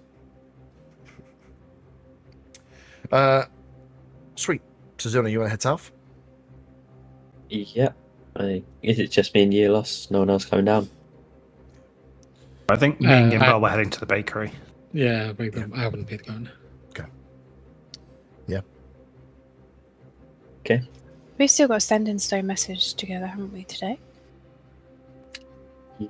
Oh no, we haven't, because I did when we were at the barracks. No, we haven't. The same day, isn't it? We're still that was this Yeah, it was the morning. Okay, stay safe out there, because there's no way of us communicating. Mm-hmm. Don't worry, I've got Yelos looking after me. Kind of tap him on the shoulder. He pats his blade. Yelos needs to do an inside check. Yelos is a great time, yeah. Yelos is going to do his job. Yelos is now a level 18 fighter. He touched a magic whispering. Nice. So you and Yelos head through the city. You would actually need to leave before it gets too late, because the bridge will shut and you'll get stuck south of the city unless you want to pay for a boat. So yeah, as you're heading across, you can see they're starting to move people out. So you're gonna want to spend like 20 minutes with Hannah max before you want to get back. Mm-hmm. So you don't Yeah, get that's fine. Sweet. So you and Yelos head off, take the journey through over the pilgrim steps, through the islet, and find your way down to East Road. charter company, and as you give me a give me a perception check as you get there. Yeah, that's pretty shit. That's a 6. So yeah. You lost rolled an 8. So you two get close, and he'll be like, "Well, last time she was just around here," and you guys kind of get to the center and realize that you are like, "Where the fuck?" And you hear just like a little whistle, and like from outside of from just behind one of the houses where they are, like, they're not quite on stilts here in the cheap courts, but yeah, they've got like some foundational work, and you can see just poking her head out and like waving at you two is Hannah, as she has taken up like a position to the south side looking up towards the front door, so she is the furthest south you would have been. She kind of calls you both Have a quick look around to see if anyone's around, and then head over towards her. Yeah, as you come over, she's like, "I checked before you came over that no one was looking, so what are you doing? What's going on?" Too careful. Just came down to check on how things are going down here. We haven't heard anything from you at all, so... Why? Because nothing's moving yet, and also I thought we were gonna head out. No, so tomorrow they're I think they're doing interviews or something tomorrow morning to have to be guards on where it's moving. Guards? East, yes. Okay. What? So we've all got to get jobs as guards to. Can we not just follow the goods? I mean, I guess you can do it at a distance, but I mean, we haven't all got the same sort of skills as you have. Can't say that again. She looks at you lost.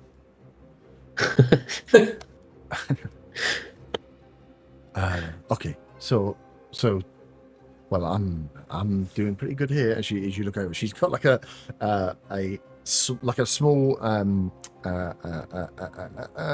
have a second up, like a small backpack that is like full of like bread and some cheese and some meats. And she's like, "I've just been taking from people as they walk past all day." So I've got a little midnight feast here. So they have not moved anything out of those out of the warehouses. They seem to be bringing in wagons for, I'm assuming, forward movement of something large, but nothing has left since I've been here, so I can stay out for another night, keep another watch. But if that's what you're saying, we're gonna need to get hired on and leave, then maybe we do that tomorrow. Yeah, I mean, have you seen any talons around at all? She picked them up.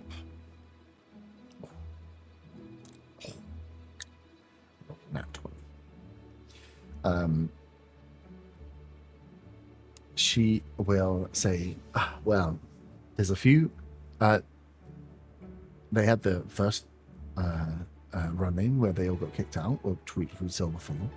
Then they came back again with some more guards today and were again kicked out. So it seems like whoever's running this doesn't want ton of guards in there. But I did notice that there's a few guards that I've that we definitely were on the ship with that have been turning up in workman's clothes, walking into the office and walking back. And she says, and I even have seen, their captain, the one with the big bushy mustache.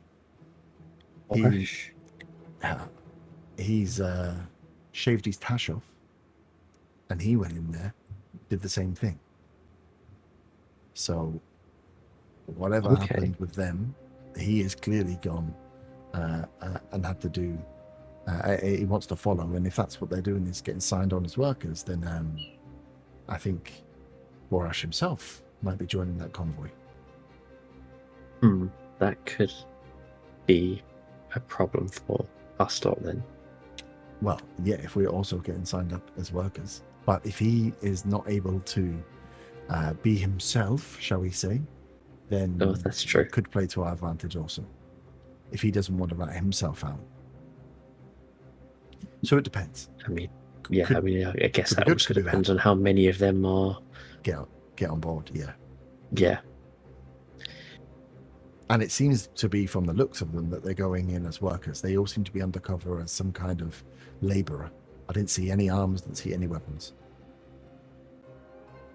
Be interesting to see how skilled they actually are to get onto this work. Well, also, how many people want to turn up to be labourers on the road building exercise for 3 months out east? So, yeah. Okay. Well, I mean, I'm quite happy here for another night. I don't need sleep as much. I'll take the tiredness that comes my way, and I'll see. So you all coming down here bright and early tomorrow? No, we will be, yes. Okay. Well, I suggest if they have split up, then we should maybe split up, unless you all want to go in together as one cohort. Has anybody got any ins with these guys? Do we know?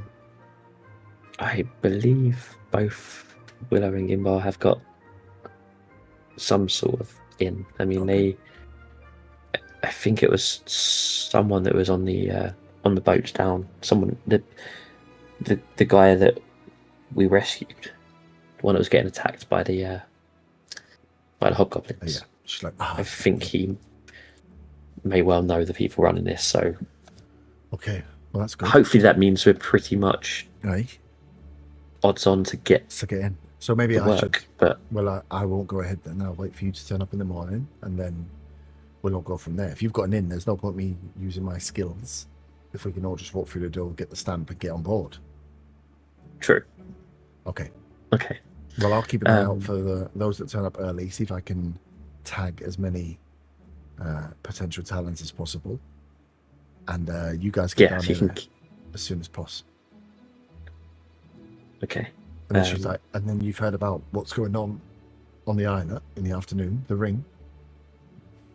Yes, we have heard. That might be worth a watch. Yeah.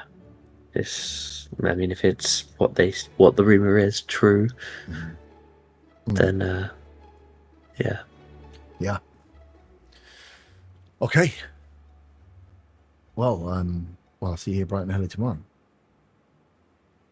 Yeah. With obviously with our mission, your mission, both align, but I guess slightly different.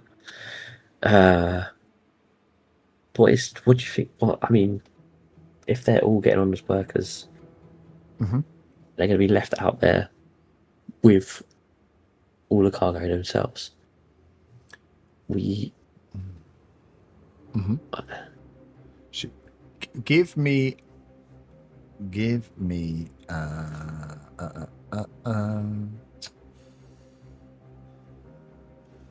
an investigation or insight check. Fucking hell. Another nat 20. Oh, nice. As you're saying it, you see Hannah's looking at you. As you're like, well, they're going to be stuck out there for 30 days. She's looking at you like a bit like you're an idiot. She's like, as if you've missed the point, as in your brain like twigs or like something clicks in your head to be like, well, if they're going out there and they're taking this stuff out there, the chances are they're taking it there not because that's the road and they've got to wait for the road to be finished. Oh yeah. They I know. Oh would be yeah, ready to yeah. go. So she's like, there's something else going on. They ain't going to be there that time. We just need to find out what's going on at the place that's going on. So I see. Okay, yeah. I was more heading towards like, what should we do for stopping them getting it further or whatever else, more stick to that side of things. But yeah, she's like on that. Yeah, when she goes through. Yeah, when that's when she's like, no. Something is happening with this. If the talons are there, then she's like, then we need to be watching them, because although this is run by this mercantile guild, the fact that the talons need to get their stuff out there would mean that there's a reason that they're still doing it through a company that doesn't want them there. Yeah. So whether it happened or something happened in the past, whatever else, she'd find out. But yeah, she's like, something is happening. they still are using this route even though they can't control it. They're still sending their people even though they're not supposed to be going on there. There is an ulterior motive here. We need to find out what the fuck it is. Yeah. Sweet. She's like, well, Yeah. unless you want to get stuck here with me, I don't have enough breads and cheeses to share, so... Well, no, we need to get back across anyway, otherwise it'd be too late to get back across, so Well, we'll see you in the morning. bright and early. She picks up her bag and she will relocate when you move in. Okay. As you're head walking, back. as you're heading back, Gielos will said to you, he's like, I was talking to Gim about everything that had gone on and how we are chasing down. He was asking me lots of questions, like about how I felt about the Talons. How do you feel about the Talons? How do I feel about talents? Yeah.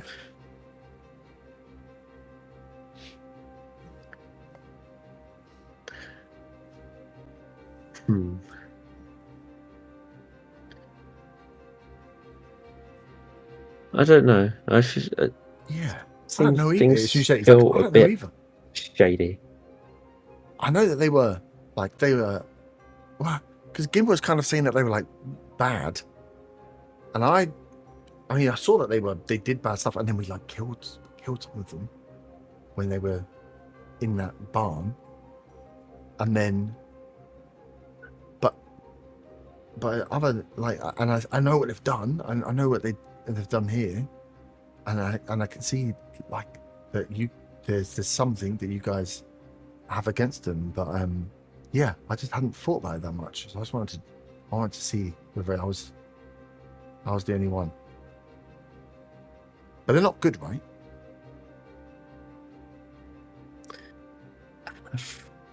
From what I've seen of them, I don't believe they are. I mean, let's be honest, that night when we killed those ones in the barn, it was only going to be a matter of time before they attacked or killed more of us. So, I mean, you saw the Furbolg go missing, right? That can't have been just a coincidence after he had a bit of a run-in with them. As you said it, you can see he's like, oh, you think they killed the Furbolg? I mean, I don't know for sure, but it's a hell of a coincidence that he went missing straight after. Yeah. Okay. You're doing good, Yas. You're fighting the right fight. Yeah. Well, I'm enjoying it. I learned, and I've been surprised. I'll say I was. I didn't think that Merc had much about him when he took on our as our like leader, but he taught some stuff, and then we got into the fights, and then we saved some people, and then we fought against the Talons. And I don't think I ever questioned why we were doing it and if they were bad until Gim was asking me the question, and then it just made me think. But I'm enjoying it. Clearly, in your heads, you thought you was doing the right thing, right? Yeah, I think so. I just did what I was told.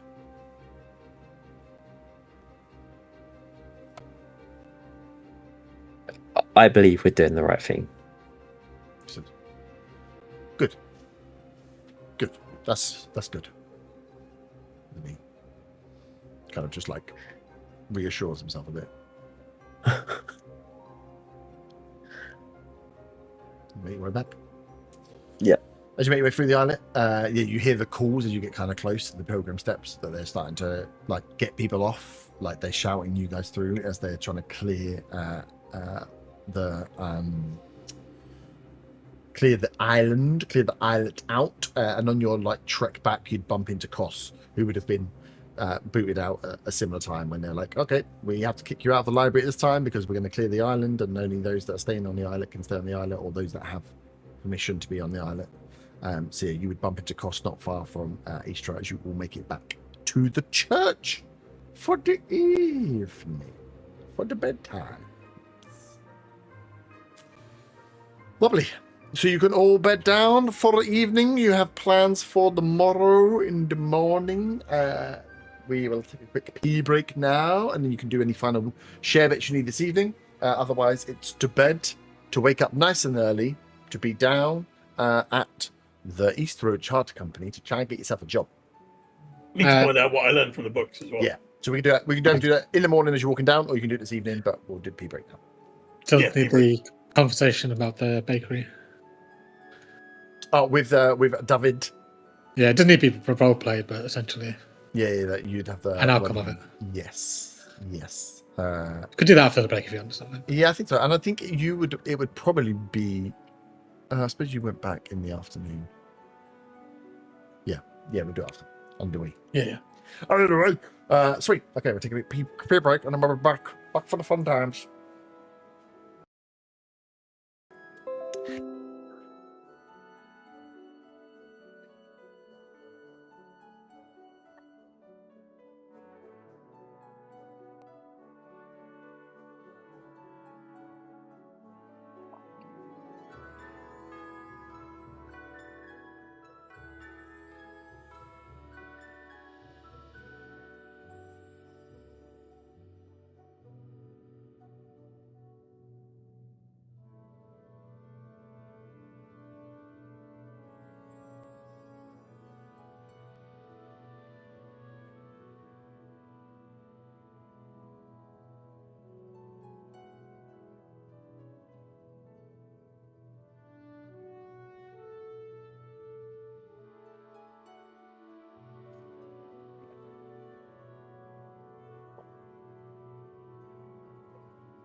Oh.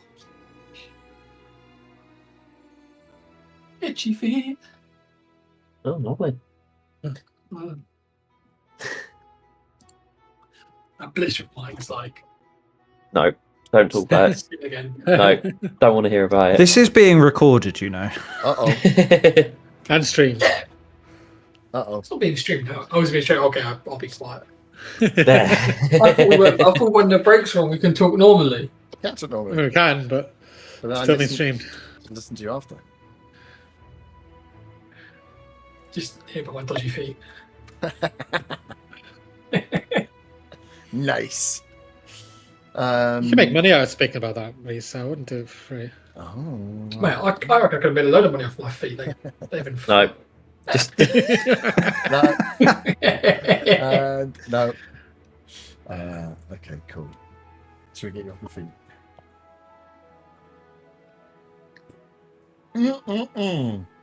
Pepsi Max. Right. Let's do the bakery bit. There's lots of stuff I need to finish. I forgot. So, bakery man on the way back. Yeah. So you are going to try and convince him to do a kind of trade deal. Just propose the idea to essentially, drinks can be sold in his bakery, and he can give, like bakeries goods with the car, a bit of advertising. People ask where it's from the bakery. Yeah, like it's just a bit of a fun art thing. Like a roaming seller. Sweet. Give me a. It's got a lot to have to bring. It isn't a good. I mean, it doesn't benefit me as such, but no, that's not the aim of it. It would be either. It's like a persuasion. What are you trying to get across? I guess just that benefits both the small businesses. Yeah, it's whether it's like an it's whether I suppose you could go for performance, persuasion, or an intelligence-based persuasion. I could do performance. Yeah.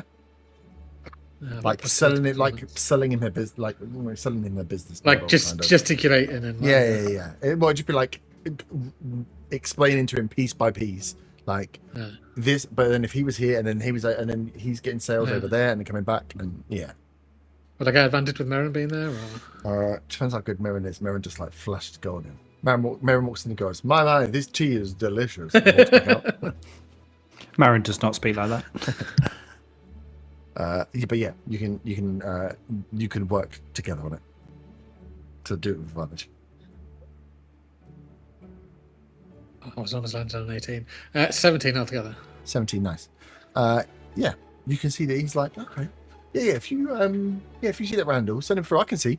So he'll be like taking my pastries into the forum core and then selling them, and then I'll be able to say, if you want these more regularly, then you come here to get them, and then we have his. You can make up a little sign to put on his cart or something saying where the goods are from, and he's like, yeah, okay. If you see this, send him over. I'll send him your way. Sweet. And I'll buy some more goods off him as well. Nice. About a silver's worth, and I'll loads. Pay him 2 silver. Yeah, and you're going to the end of the day, so you essentially do the too good to go again, where he's like, for that much money, you can have anything you want that's left over. So you get a wide mix of pastries, like sweets and savoury pastries and pies that are the last ones left, like 1 or 2. You've got like 2 mince pies, you've got a couple of I'll give him 2 silver for the lot. Bane bakes. And he thanks you again. He's like, Gim, thank you very much. You've been a breath of fresh air to us.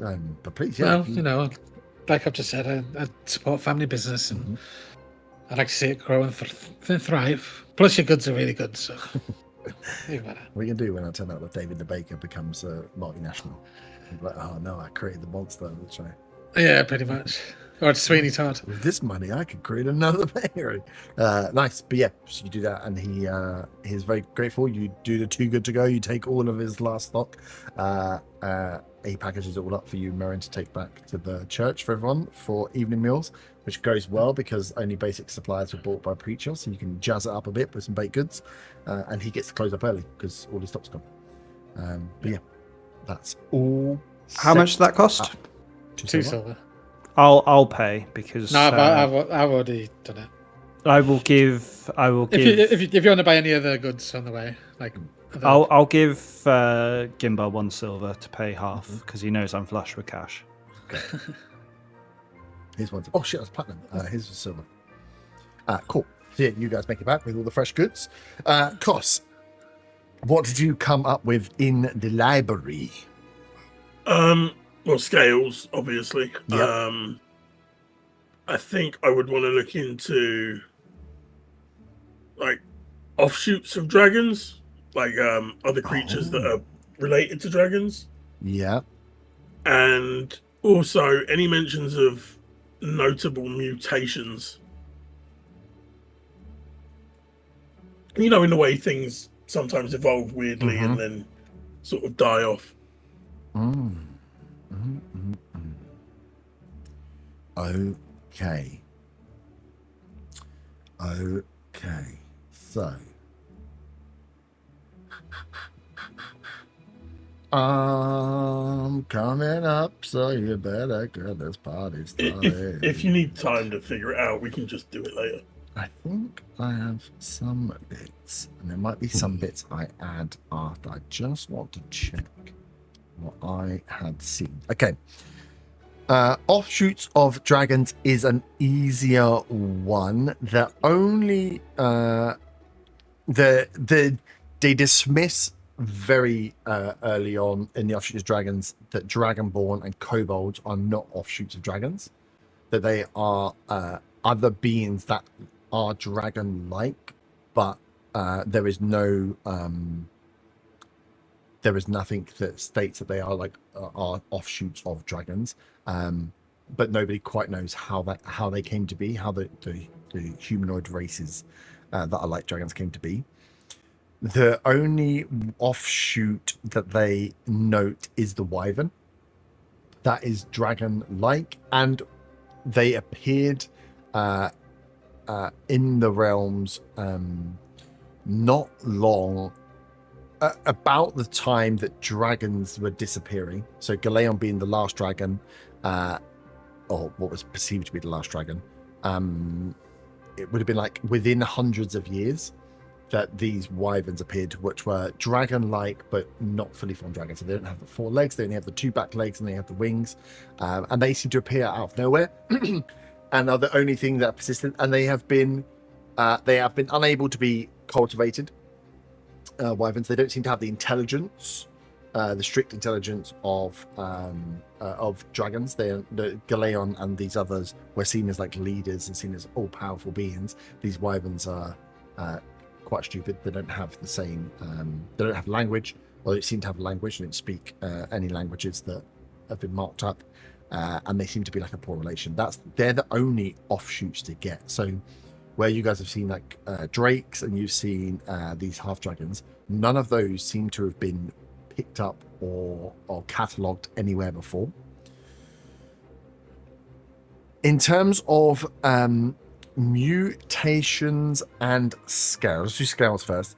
Scales, there is lots in the book, not just about scales, but about scales, the eyes of dragons, the blood of dragons, and scales are kind of mixed in a bit with hide, where there are interpretations of old remedies or old scientific like studies where they believed that people used to use the bodies of dragons and use the blood of dragons, and that it imbued certain powers.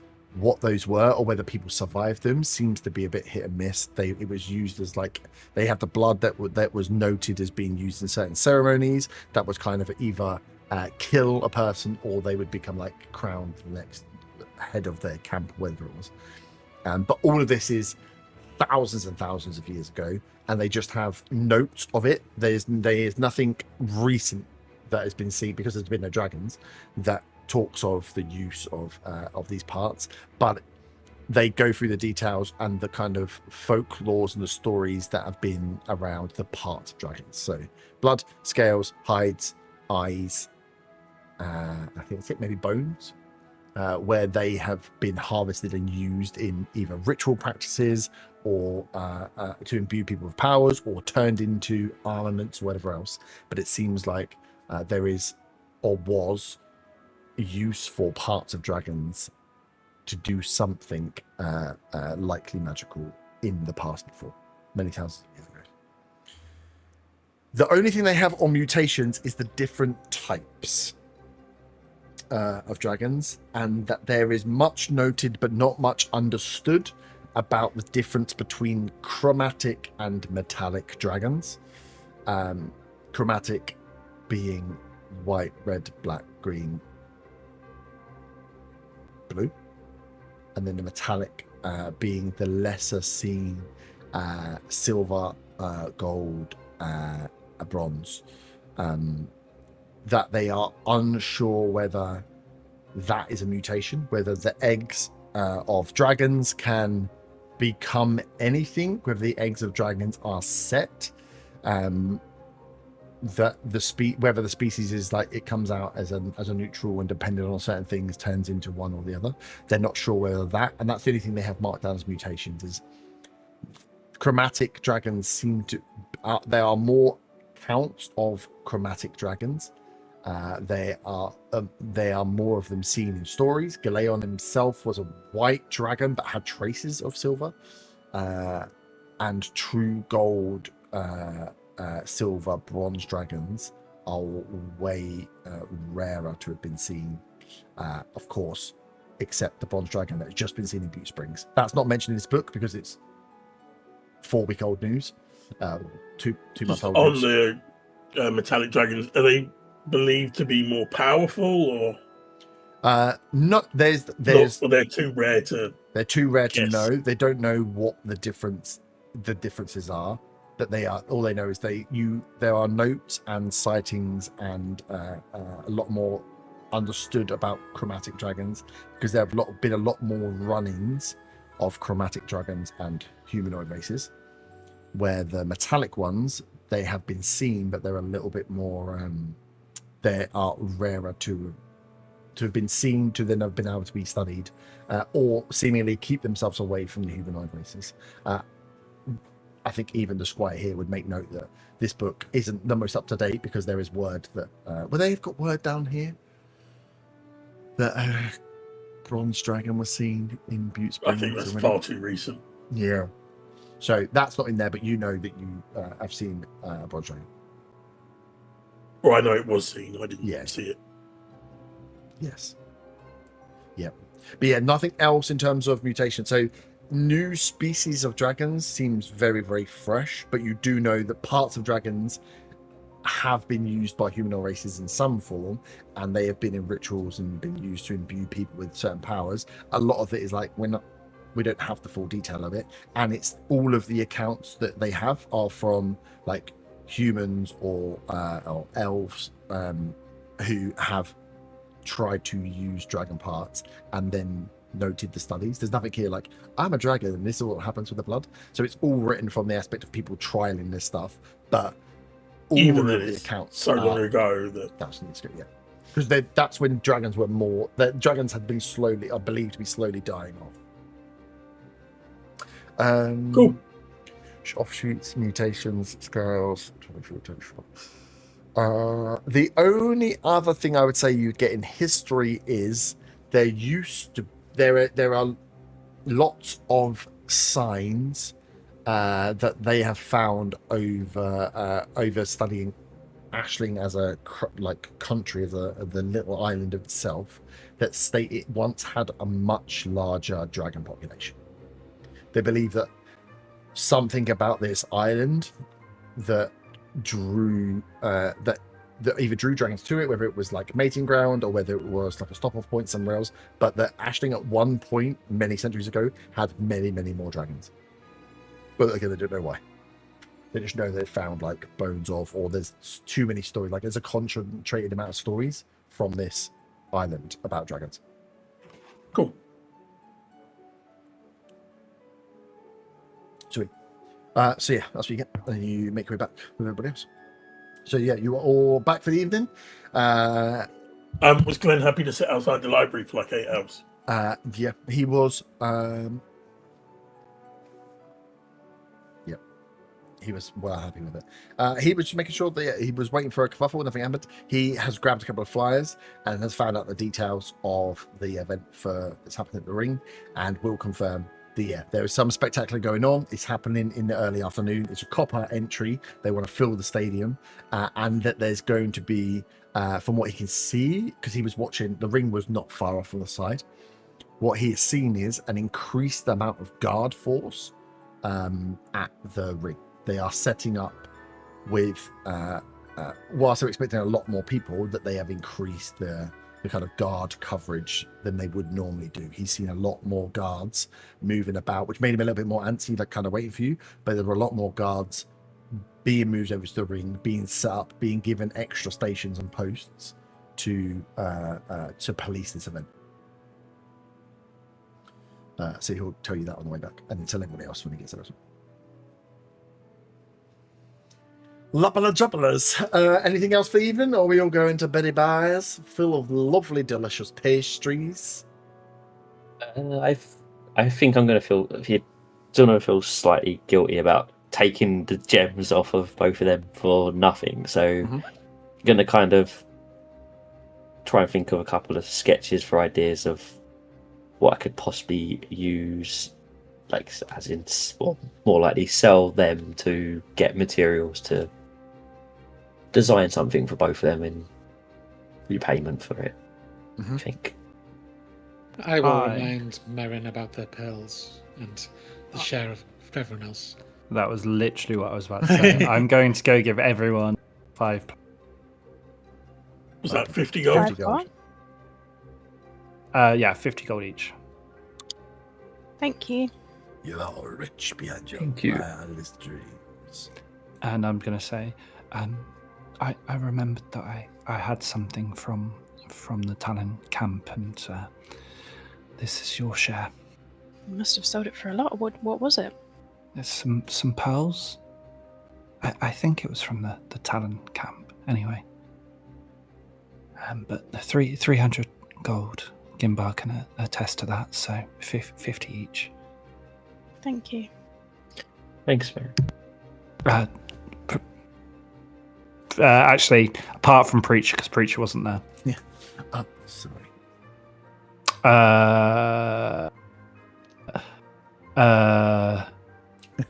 What do I do with Harold? I'm trying to do maths in my head. 60 gold. Everyone gets 60 gold.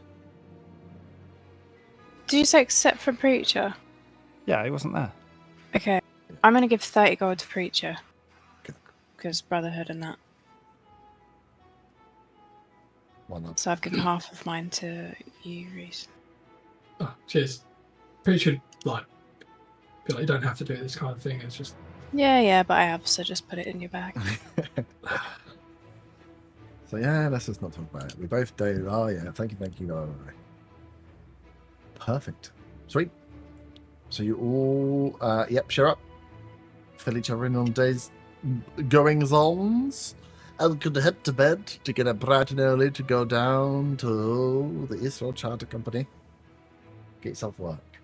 Do you have a plan for that? So yeah, you can all go to sleep and wake up bright and early for breakfast to discuss what your plan is for going down to the thing. So Zona, you know what Hannah is going to do and has said.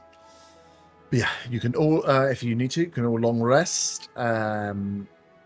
As you know that there is a job opportunity to go down there to get hired as either guards or as workers on a convoy that is going to take you out east. You have certain inns because you have met and saved the life of one of the merchants who was buying rubble and concretes and stuff for the goods. But yeah, whether you want to be hired as guards or hired as workers is completely up to you. And I don't know if you guys want to decide on that before you head down in the morning. Cos, have you thought any more from that note that you saw where the Talons were saying get work, don't let them know your talents? You had a few ideas before about how we kind of drop that in but without associating it to ourselves. Have you thought any more about how you do that, or does anyone else in the group have an idea on that? Zilna, would you have said about Hannah said Borash has shaved off his tash? Yeah, I would have relayed all that last night. Well, he's not going to want to snitch on himself, so do we just try our luck? They wanted to kill us all the whole way down in the caravan, so what's another journey with them trying to do that?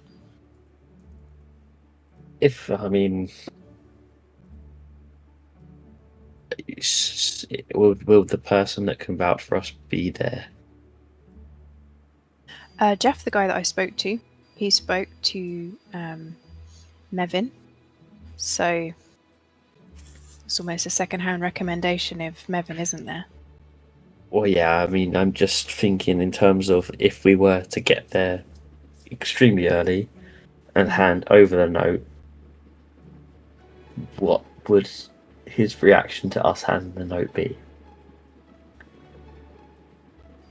I mean, he doesn't know us. And it might just be Kian who's the guy that's leading the group. I don't know what he's like or... Because, I mean, if we can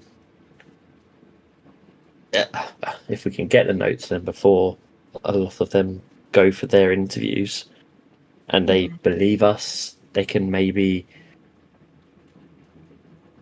test out their abilities to do the job that they're being employed for, right? A bit tighter to kind of work out who may or may not be. But then that's assuming that they'd accept us handing this note over and not be suspicious of us. Mm-hmm. I mean, Mevin assumed we're not talents because of our job on the guards. It doesn't mean that... I mean, he trusts us, but... Did he mention anything about talents? No, but when they were talking about the guard force, they'd said these guys, as in us, are better than the others. And I would assume they were implying the talents. So...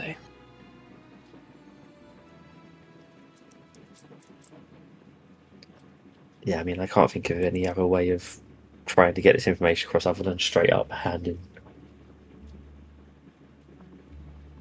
and say that we recognise them, maybe. Yeah. Maybe if we do see Tashless Borash, we could pull, if Jeff's there or someone that we know is there, we could pull them to one side just to give them the heads up. If we do recognise him or the others that are there.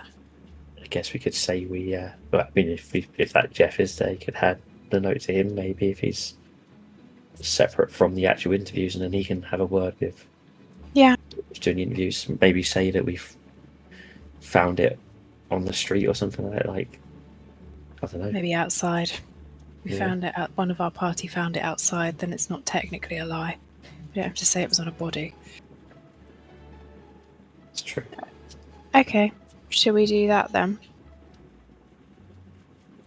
I'll have a quiet word if they're there. Does everyone think that's a good idea or not? We have to try. I mean, certainly we recognise them from the boat and can say they were talents.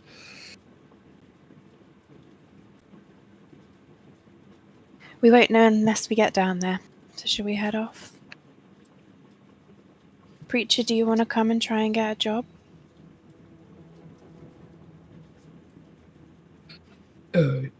Yes, I'll come along and see where this leads. Let's go. Sweet. Cool. We all go hand in hand, skipping down the road. Is Yelos coming as well? Yelos is coming, yeah. Glenn won't be. So yeah, because when you said that, Preacher, well, Glenn will kind of look to you, and as you guys will get ready to leave off, Yelos is in, man, in for a penny, in for a pound. Glenn will pull you aside, Preacher, and be like, "Are you gonna leave? Are you gonna go with him?" I think it's best that I leave for a while. Try and see where this leads. See if it can help me lead to get some leads for my brother, and I'll leave this place to you, and what we do on a daily basis up to you, and just carry on the good work. And on our way back through, I'll pop in and see how you've been doing, and I'll can help him carry on. I'll hand him 10 gold to keep on doing what we were doing. Yeah. Because you can see, yeah, he kind of is like, okay, I can do it, but I know, yeah, if you think they can help you find your brother. I'm hoping so. He went north, and I'm assuming this group will eventually go north as well. it would do well for me to help others that need it. Okay. Well, you, I'll stay here, and you go with the guys, and then you don't leave until we've gone through things in detail. Yeah, but we're not leaving till at least tomorrow or the day after, so it should be fine. Okay. Well, good luck. You can see Glenn, as you kind of leave off with these guys, Glenn kind of has the coins in his hand. So he's trying to process, like, what? Am I now the manager? I'm not qualified for this. You As head we're down. collecting our stuff to get ready to go, I'll pull Preacher to one side and just say, I will, from our conversation yesterday, I will message my contacts. I was going to wait until we've been to the ring later in case there's anything urgent that I need to share. Is that okay if it waits until then? Yeah, there's no rush. It's appreciated that you're going to do it anyway, so yeah, I can wait longer. It's no problem. Great. Nice. Cool. So you make your way down to all the way down to the south, bright and early. As you pass by the island, pass through the middle island, you can see that there are a lot of there's a lot of movement and a lot of guard presence, as they've like doubled on the gates, on the bridges into the city. You can see they've like doubled up the guards that are there, and you can even see moving around. There seems to be a lot of movement from the King's Palace, moving over to the ring, getting guards ready, stuff being moved, checkpoints being set up, like barricades, almost like what's the things called, like metal railings, like festival style rate, where they're trying to funnel people. All of that is being set up ready for what they're expecting. Seems to be like a huge amount of people coming to this event later today. That's all being set up bright and early in the morning as they come over. But yeah, you guys pass through the islet down into the south, and as you get close to the Eastwood Charter Company, you can see there is a bit of a hubbub going on outside, as there is probably about 40 people, all kind of like bunched up close and around the front entrance of this thing, and you can see there is the guy that you've seen, Jeff, is at the front, just kind of like waving to people, trying to get him to do stuff, and no one's listening or doing anything. As you guys arrive and get caught up just to like the back of the pack of these people stood outside the front of this warehouse door, you see just like kind of like just moving Jeff to one side, stepping out, is quite probably like 6'2", well built in the shoulders, human, wearing light armors, with he has a hammer, and he lifts his hammer up like a bit like a war hammer. It's a fighting hammer at least, and just bangs it together with something else, as he kind of rings this metal out to quiet, and everyone kind of hushes. So he says, "Thank you, Jesus." Right, there's a lot of you here today. Obviously, I know what you're all here for. We are going to be splitting you up into groups to try and get through everyone as quick as possible. Make sure you have your credentials. Make sure that you are ready. If you are sure you're going to be a guard, then you join the guard queue. And if you want to be a worker, you join the worker queue. Jeff here is going to get you all set up, and we'll process you as quick as we can to make sure everybody gets work. He said, if there are any questions, we'll deal with it after, once you've got a job. If you don't think you can leave for a couple of days, if you're not sure, if you've got questions before we even get into this interview process, please fuck off, because you're probably not going to get it. All right, we need anyone that is willing to do whatever they need to do over the next coming weeks, and there are a lot of you here. So if you're just here for a bit of interest, please fuck off, make my day easier. Thank you very much. As he goes back inside, you would assume, Willow, that this is Kian. I assume that's Kian.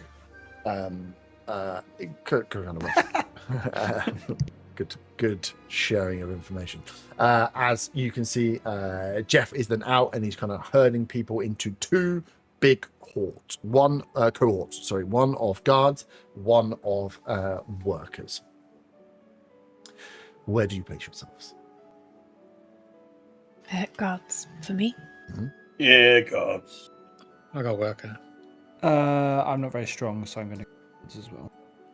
I'm middle management material. I'm a supervisor. Oh, right. I didn't think there's any multiple us going for workers. Because you signed us in as +5 for guards. I think I just put our name. I don't think it was split on the thing, was it? Yeah. It was split. Yeah, but I mean, that's what you put yourself down for. Whether you want to change it and go in, it's up to you. There'll be quite a lot of people you see that as you guys step in as fully armored, shield up. There's a few guys that step into your queue, have a look at you guys, and then go back to the other queue. I think Preacher would go, if all of you were a cohesive unit, wouldn't it be better for everyone to go as guards, because then we can cover each other. If you've all got fighting experience, then Does it'll the work better. preacher have a big weapon with him? Yickety. It's a big hammer. Oh wow! Wow. Jesus Christ, guys. Sorry, Mahatma Doon, guys. Jeez. He's got a shield and hammer. Okay, that's all I needed. Brought the goods with him. I mean, we did have a big guard job on the caravan, which is what Mevin knows us to do. Unless you guys are carpenters or I'm a carpenter. I've got carpentry skills. want to work as manual labour. I mean, The Gimbar problem is when it gets to the end of it, the workers are there for 3 months. People go missing from jobs all the time. I mean, I Do they guess not- so. Sorry, Pat. Mhm. Did they? I can't remember if they said that all the guards would be coming back, or some of the guards would stay down and look after the workers while they're doing what they're doing. You didn't get like full detail, but it sounds like as guards, you're being hired to take a bunch of workers out, pick a bunch of workers up, and come back. But no Okay. detail on like if you're going to stay there. You know, it's about 2 week out, 2 week back. You assume you're going to be there for a couple of days at least on handover. You're not just going to turn around and come back. You'll get rest. You'll need the horses to get rest. You'll want to they'll have to do handover and training and whatever else. So you'd assume you'd get at least a day, if not 2, maybe a couple more, that you'd have to stay at this place before bringing back the other lot. But you didn't get full details of it. Just logistically, it wouldn't make sense to walk away there and immediately turn around to come back. You know that after that long a journey, you'd have to restock. They'd have to do handovers. But if you're a guard, the plan is you go there, you come back. But as crossing, if you fuck off, Yeah. like they're guards, people might die. No. But that's what If we're doing a split, then I will go worker side. Mm-hmm. Yeah, the only thing I'd say, Gimbar, that you would know is that you are the one that knows Mevin. Yeah. So if you go workers, and people are trading off your reputation, you're the one that is more likely to be known by the company because you're the name that's been given forward as he's a good fighter. It's like, what are you doing in that side? You're a good fighter. Like, you saved my life and you want to be a worker? That's a bit weird. Well, I was going to say I can do both, but You could. well, I mean, You get paid more money. It's it's not about getting paid more money. That's not the issue. But I just say I have that ability. yeah. But I mean, But most people wouldn't choose But- to go and build roads over being a guard. yeah. It's like, I can do both. It's like, so you want to get paid 2 copper a day? Well, and then 5 I silver a day, don't blah, blah, blah. mind going guard. I just thought the idea Mhm. was we were going to split up. Yeah, I'm just saying, for you to split makes it harder to be like, we're trading off this guy's name, and they're like, where's this guy? You're like, he's over in that queue. He wants to be a worker. And it's like, I thought he was a really good guard.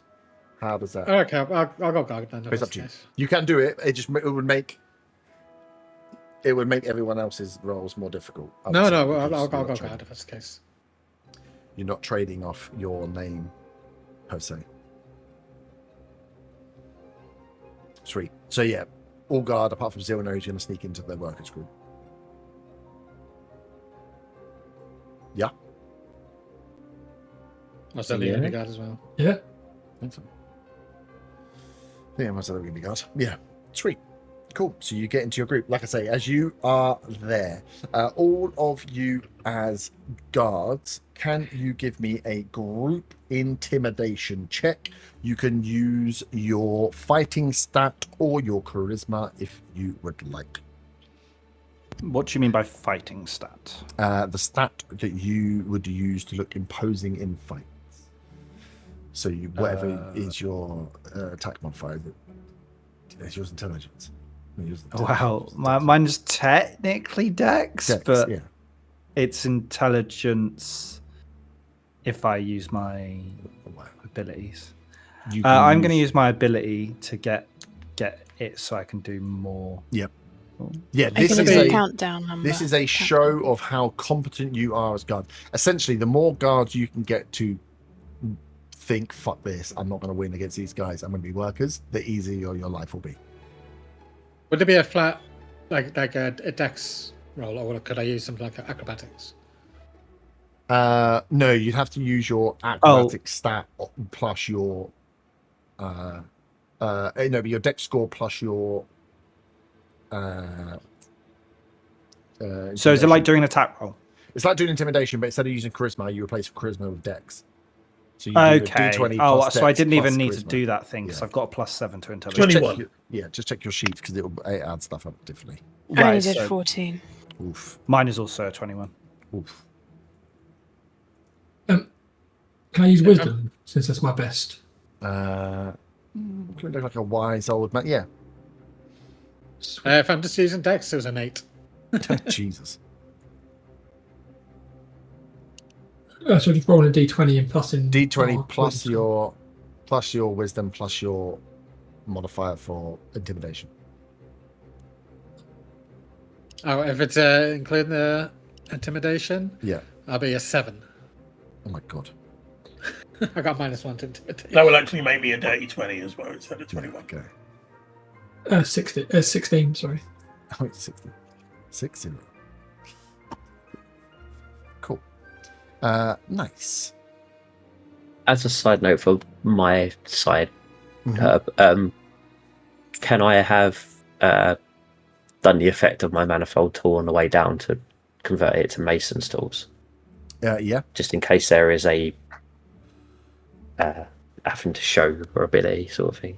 Yeah, I will say again, you guys would roughly know building roads is not, they are not building paved roads, they're not building skilled roads. This is as you look around, these guys, a lot of them don't have tools with them. This is like hard work, unskilled labor. This is shoveling gravel onto a ground with like probably a few guys pushing a roller to flatten it down. And it's like, that is road. It's not about being skilled. It's not about having like, there will be some that maybe have a bit more skill in there, but this is like the manualist of manual work. Okay. Just do it. So when you're looking Yeah. around and you're like, okay, cool, I've got my tools, and you're looking at just like a bunch of guys that are just want 3 months worth of pay, where they're going to get board paid for, they're going to get housing paid for, and they've just got to do manual labor. Like there's a lot of them that turn up just to do that. Quite a lot of young guys in here, quite a lot of older guys that clearly have not got trades or trades that aren't paying as well. But yeah, this isn't like, oh, the best stonemasons in the town. Like the guild isn't sending their best stonemasons to build the road out here. This is a trade route road, not a paved in a city road.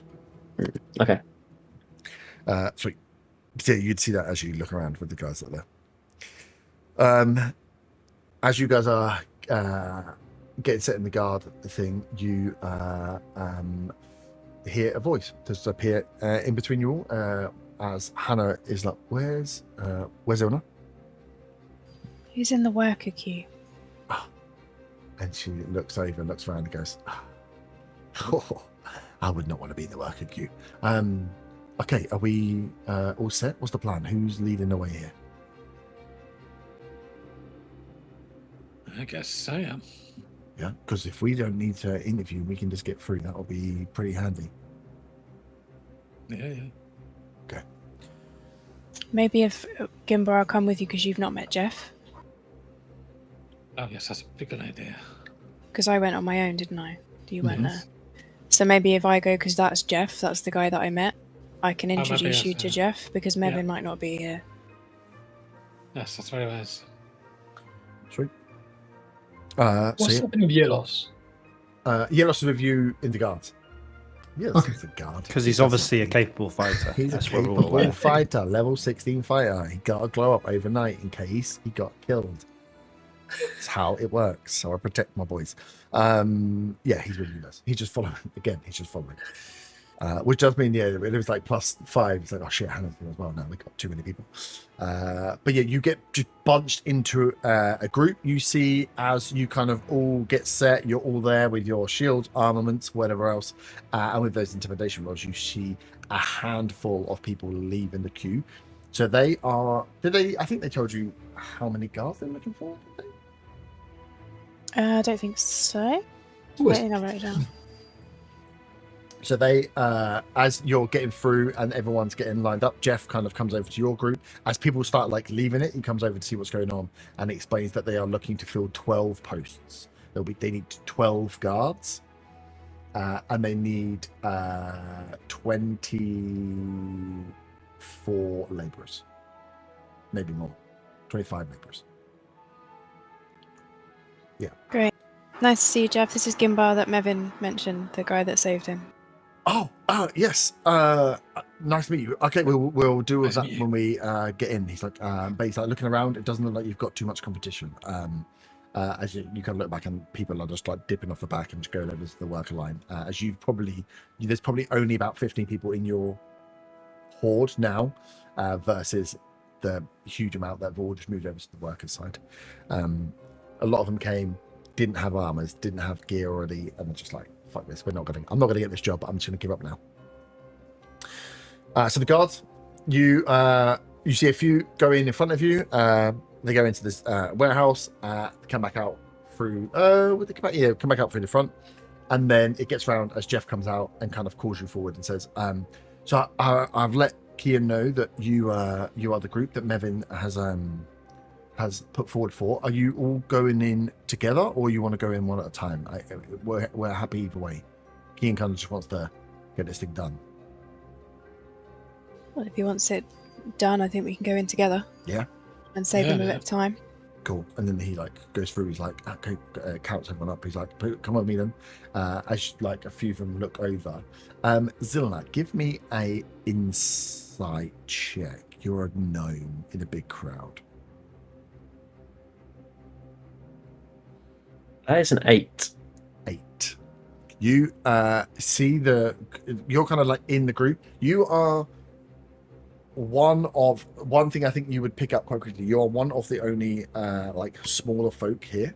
Not many knocking about.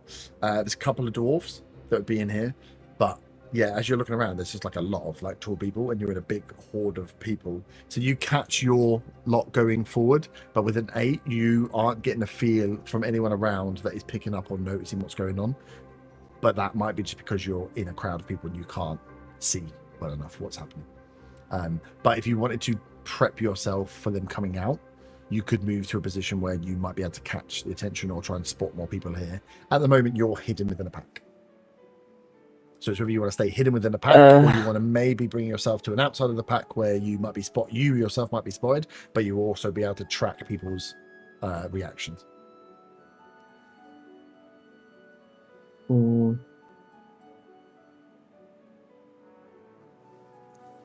No, I think I'm going to stay in the pack. Okay. Sweet.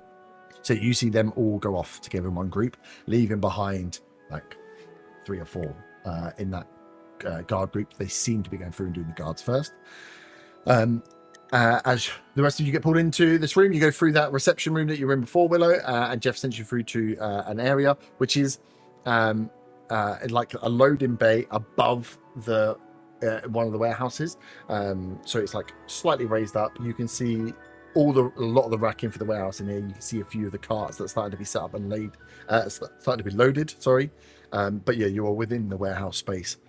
as Kian kind of sees you, brings you in, he goes, so I was briefed. You he kind of looks around. He's like, dwarf, Gim, right? Mevin said you well, you said you saved his life. That you had something about you. Yes, I did. Oh. Did what anybody should do, really. Up to my put.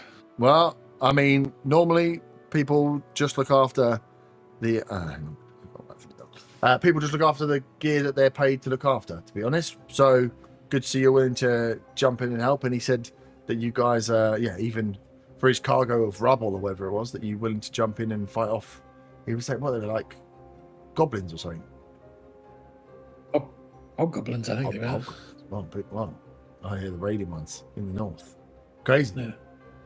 Well, I mean, that is a glowing recommendation. So I'm here just to really rubber stamp you guys through that, knowing that we've got eyes on first-hand experience, that we've got some capable guards, and he kind of looks round at all of you. It's like, who come already armed. That is quite rare for us. What brings you to the Island Kingdom? Just curious. Oh, we picked up work on the caravan down, you know. We're just You're just stuck together after? pretty much. We just got to know each other on the way down and got on. Odd. Normally you wander in nurseries, kind of break up into your groups, although I suppose if it works, sticking together gets you jobs. Mevin just tells us if interested. there's opportunity, and I Yeah. spoke to these guys, and they all thought it was a good idea. Bit more work for us, you know. Oh, perfect. I'll pipe up as well. Mhm. I have heard of a displacer beast that I wish to hunt. Yes. When we get out, towards the end, there's been some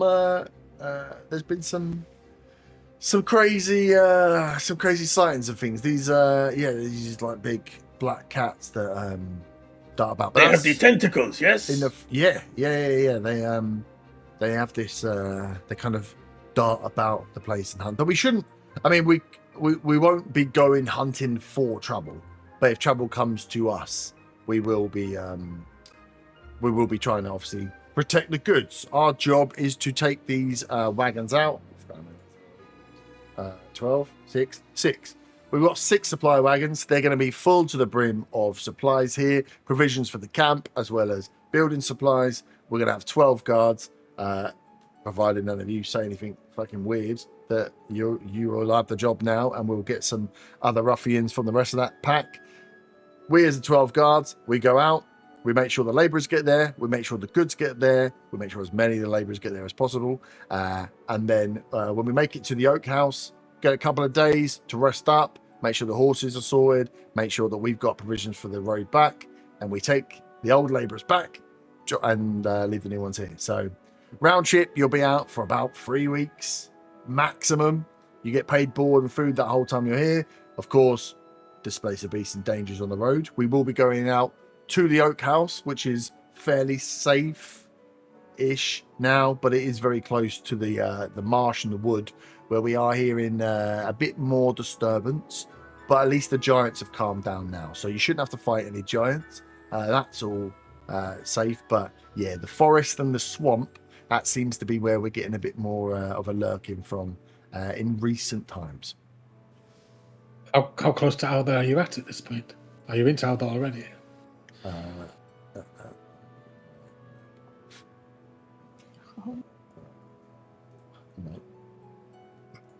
Oh, where's my map? Because I can't remember exactly how far it is. So where?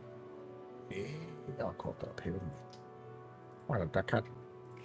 So the Oak House is just like between the that's why I'm going to put it on this on the share screen, because you can see my mouse. Here we go. The Oak House is like here. So just as they're starting to get into the Great Oak Forest, where there's all swampy marsh. So they are over halfway there now. So they passed by. They've gone into. They're pretty much on the cusp of Alba. That's what it explains. They're very close to the cusp of Alba. The the path there is the trade route there is completely gone. The giants have let all the forest kind of just grow over. So the first bit was much easier because they were just re-putting in the route that was already there. And then the closer they get into Alba, the harder the work is because they're having to reroute and find the old route if they can, rather than just relay what was already there. So yeah, they are close to. So you will be tucked kind of under. You'll have the cliffs to your south, and you'll have the marsh and the great oak forest to your north. And he'll have a map where we'll show you that as much. So yeah, that's what we'll say. Yeah, it's like getting closer every single time we turn up there. But yeah, the work really is ramped up. The giants didn't keep up their part of the trade route, so we're struggling a little bit to find the old route and get it set out again. But good that we are close enough to Alba. What do you mean by that? Sorry, they didn't upkeep the road. Well, it was an old trade route that was used hundreds of years ago. I think it was thousands. Who even knows?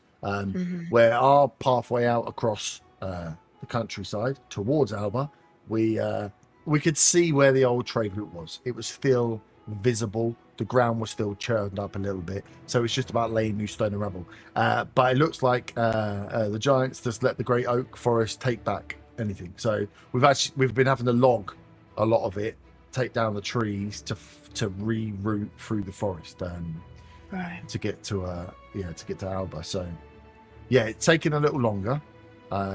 So yeah, the crews are having to log and having to build as they go. So progress. So is the garden, slow. sorry, Kian, the garden part of the thing is just all of the supplies that are there to build the road itself and stuff for the guys that are down at the camp. Yeah, supplies. So protecting them from things that could attack them, Bandits. and the cargo, which is for the road. Yeah, bandits on the road. Out. We had some problems with giants early on, but they've lessened up a little bit. There's a few What giants. sort of problems? They don't want it opened again, or surely it'd be beneficial for them to have you guys building the road for them. You'd think they'd want to do it themselves, being able to move so much stuff. Being big, Big. Yeah. Well, it turns like out some road of them. stuff. Oh, yeah. You done? I needed to insight him when I was saying about Well, the it's too late cargo now, you being just road spoke. stuff. He's inciting you. Is Right. she gonna talk a lot on this journey and be annoying? If only he knew she was the stubborn flame. Yeah. He's looking at this Forgot about one. That's the only note Weaver. That's the only note Weaver has written. He's like, this is our king has decided to open up the road with the giants, so we are building the road. That is what we know. It's not it's a gift, I assume, of some sort, rather than a collaborative project, shall we say. But the giants that we saw in the early doors, they were I assume they were like on the outskirts of the giants. They were living on the edge of Alba. They weren't that smart, to be honest, and we tried to reason with them, and they attacked us. So yeah, we've come to an agreement now where we don't kill any more giants. They don't really come after us. But yeah, it's our job to build the road, not theirs. Okay, thanks, Kian. So yes, the forest. So first part of the trip will be bandits. Anyone that's trying to make a buck coming out from some of the mining camps in the south. Anyone that's just hanging around the road. But with 12 of you and a bunch of labourers, we should be okay from bandits, I think, for now. Plus, we're only carrying rubble and road building materials, so it's not really worth a lot of money. And then it's when we get closer to Alba. Once you get closer to the marsh, to the swamp, to the forest, that's when things that cannot be reasoned with appear. Displacer beasts. Things that go bump in the night. I grin. Did you say? I grin. Oh, you grin. I thought you said Hagrin. I was like, that's from Harry Potter. Yeah. So we said that's when it gets a bit spicy. So the first week will be easy. Easy. You'll have a great time. We'll see the cliffs. If you haven't seen the cliffs before, yeah, we'll see the cliffs. We'll see some of the mining works going on there. If we see anyone, people try and come for us, there you see them from a mile off. That bit we've got cleared. It's the forest. Last ditch is the hardest part. But you all look very capable, and as I've heard, you can fight off hobgoblins. So, what's a couple of spooky swamp animals? Any other questions? What time do we leave? Yes. A man after my own heart. If I had my own way, we'd have been leaving tomorrow. But the this whole thing that's going on at the ring means that we aren't going to get to leave until first thing the day after. And we are to meet here. Yes. All of the wagons will be pulling out from here. He looks over to me. He's like, "That's your wagons there. We're starting to load them up here. We'll get them all set, so we will be rocking and ready to go first thing the day after tomorrow." Perfect. We will see you then. Perfect. Lovely stuff. So he goes through and takes all your names down. And he's like, cool. He shouts out to Jeff. He's like, cool. We'll get the rest of your guards force to make up the 12 of you. If you have any other recommendations, let us know. Other than that, we will see the rest of you bright and early. And I'm looking forward to seeing what you've got. Mevin talks a big game. As we're leaving, can I keep an eye out for moustacheless Borash in the queue for the workers? Yes. Yeah. So yeah, as you guys come out, Zilno is hidden himself well within. Give me an investigation check for trying to spot faces in the crowd. +6, that's a 22. 22.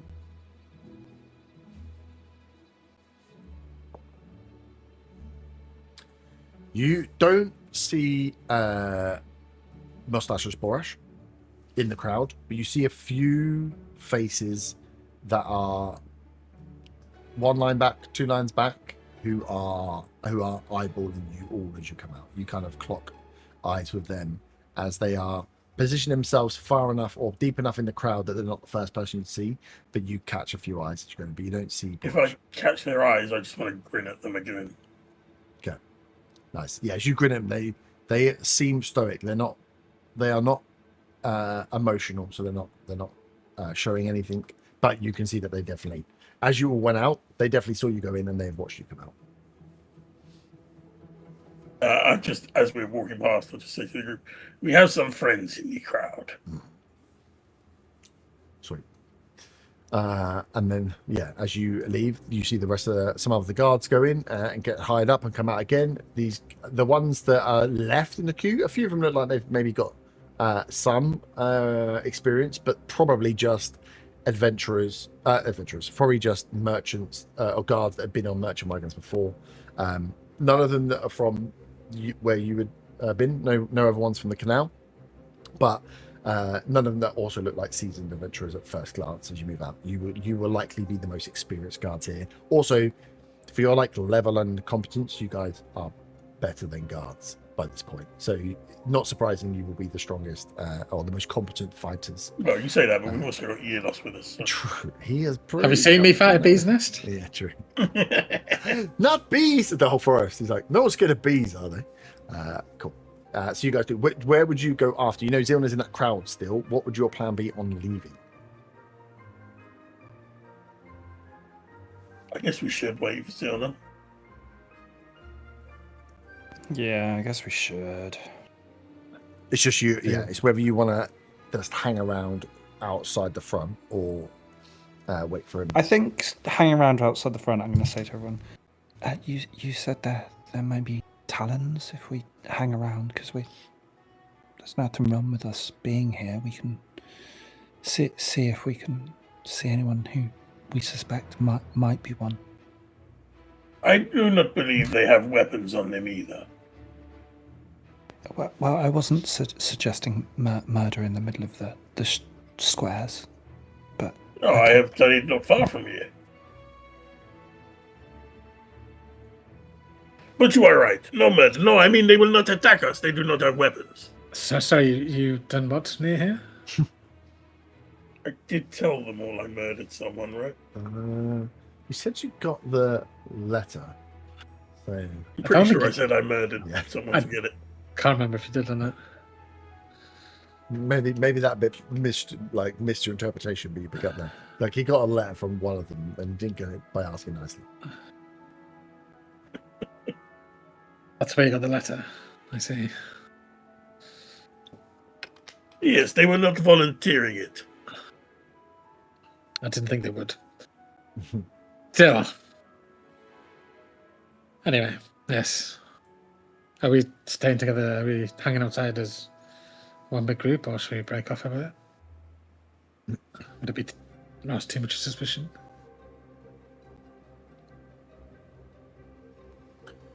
Yeah, it's up to you. Yeah, it's just that it's what you want to do. Do you want to? Only you got to wait for Zilna, but are you waiting for him just outside as everyone else is going in, and then that? Oh, I suppose the thing to think about is Zilna's gone in there as a worker. Are you trying to play off to everybody else that Zilna isn't part of your group? If you stand outside and wait for him, a lot of the workers that get hired, they're going to be like, that guy's with those guys. So are you trying to keep an air of suspicion and have a spy within their pack, or and then therefore you just wait for him around the fucking corner, or you wait for him outside and don't worry about that because you know Talons are in there anyway? I don't want to go too far. They might not have weapons, but there's more of them than there is him if he's spotted. Yeah. I might just wait inside. You won't be able to wait inside the warehouse. I can't wait inside now. No. They're interviewing us. They literally want people in to interview them and they get them out. They don't want people hanging around the warehouse where they're not being able to give full attention to the goods. And I will say to the others, I will wait for my assistant if you guys want to go over to the stadium, and we'll meet you there.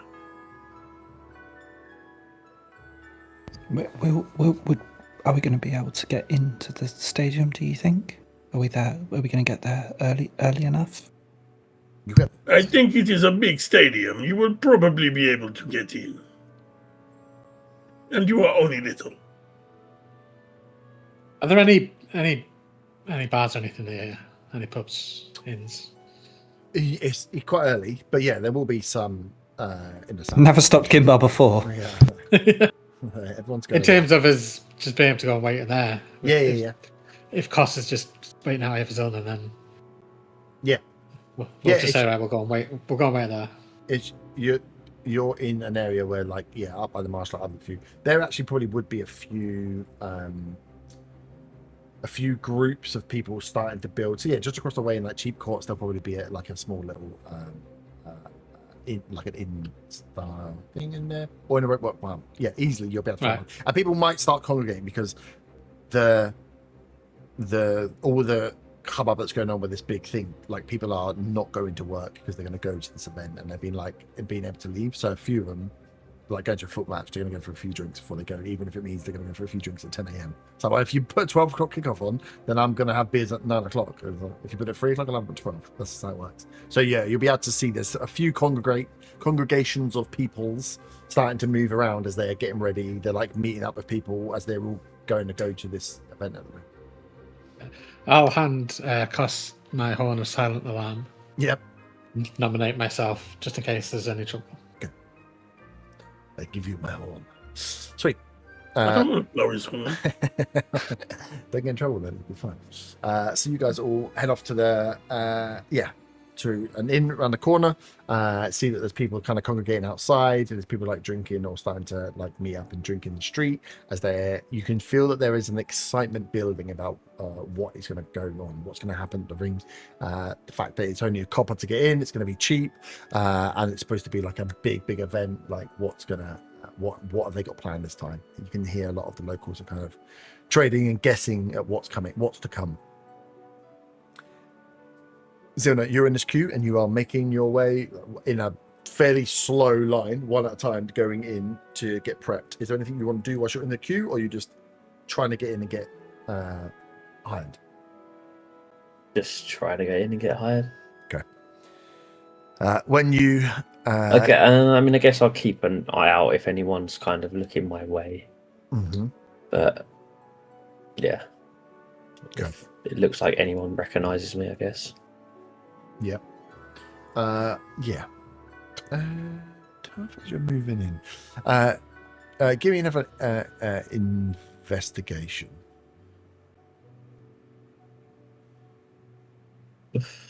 That's 12. 12. it's like a big crowd, and you're like jostling through. You see, as it's not.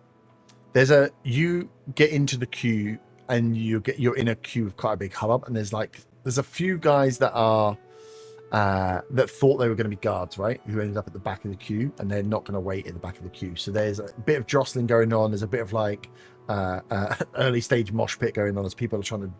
Those at the back are realizing there's not enough jobs for everyone here, and they're starting to jostle through and push. And there's a bit of argy-bargy going on as elbows are going out. As you're kind of getting thrown around, an older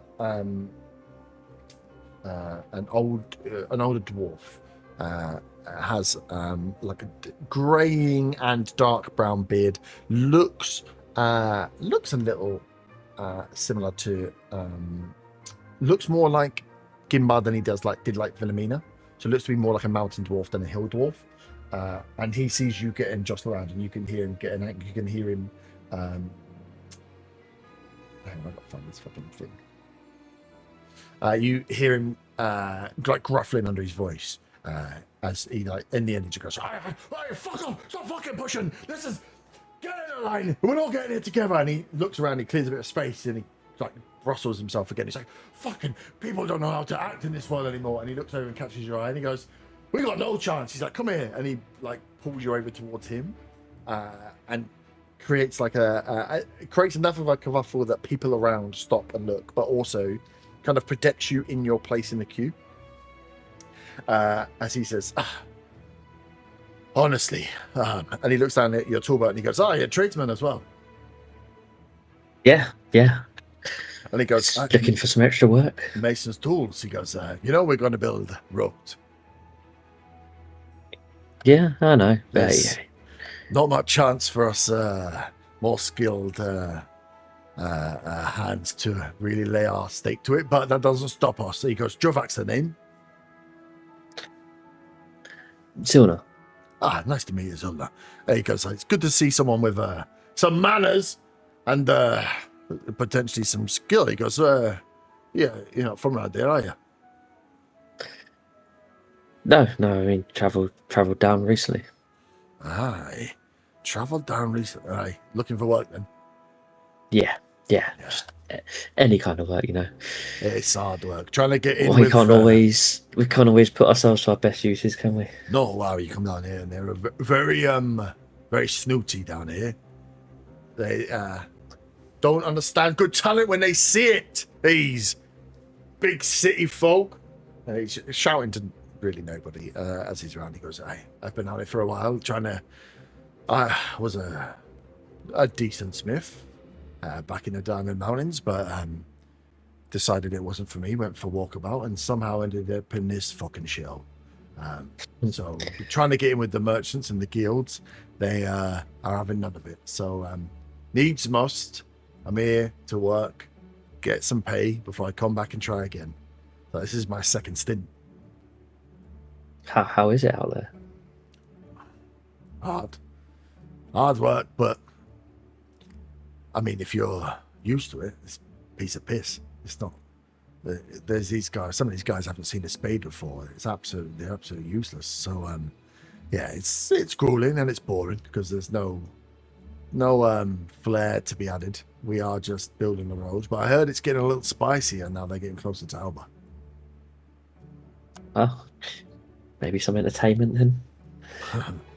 Yeah, well, as long as it doesn't come our way, right? Well, as long as they got themselves some good guards, because sometimes these guilds, they scrape in the wrong areas, if you know what I mean.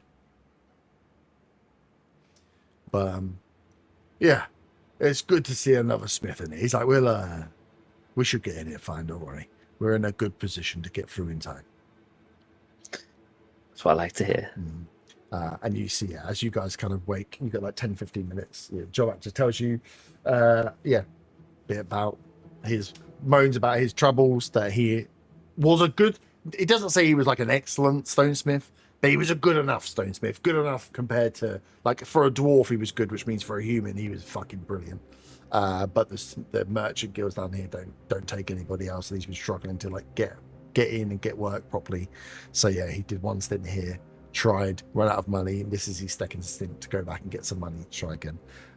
So yeah, he can give you a bit of knowledge about the route, a bit of knowledge about like the troubles that they had last time and where they saw stuff, the Oak House and bits like that. So again, he would be able to fill you in on the like, well, the guards turn up, you get a few days handover where you pick up from a few of the crews there, what's going on, handover of tools, handover of knowledge, handover of whatever else, bit of training, and then they shoot back.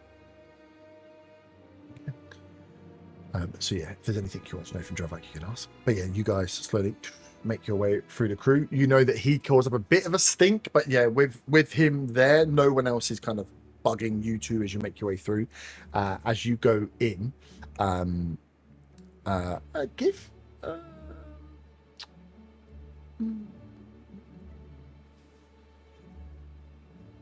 what with him, because he would share quite a lot. What would you share back with Drovak? I suppose as an open question. I How guess I open would just you say like be, about you being here. And what you're I've doing? tried my hands at a few different things. Like I'm quite good with a few different kinds of tools. Mhm. Kind of keep it quite vague like that. That I just tried my hands at a few different things, and it's Okay. trying to work out what sticks, and Nice. He but yeah, you see as you kind of go through, get through the queue, lots of people get in. You again can hear people are getting more antsy behind you as they feel like their space is running out. Drovak goes in before you first. Mhm. Is in there for a bit. Comes out, and as they come out, you hear him laughing. As you hear Kian and Jeff are doing the interviews for the like workmen to do the paperwork quickly, and as they come out, you hear him laughing, and you hear Drovak say, "Aye, Kian, this one's got tools as well. If you want someone that actually knows what they're doing," and he kind of goes, "Good spot, Drovak. Good spot." He's like, "See you on the road." Pats him on the back, and you can see these two clearly know each other or remember each other from the time before and get on.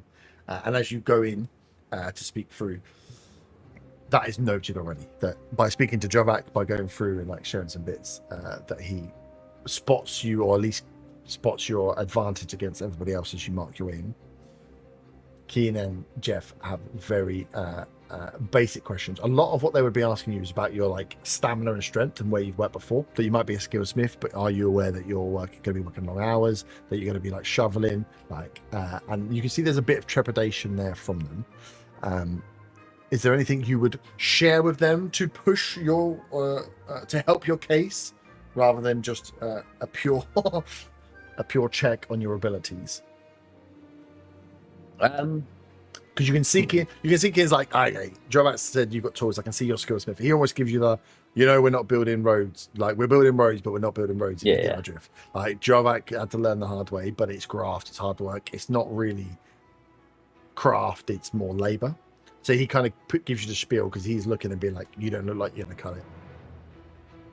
I guess I just kind of go with the angle of like, you don't get to the craft without going through the labour in the first place. Mhm. I'm used to doing the labour.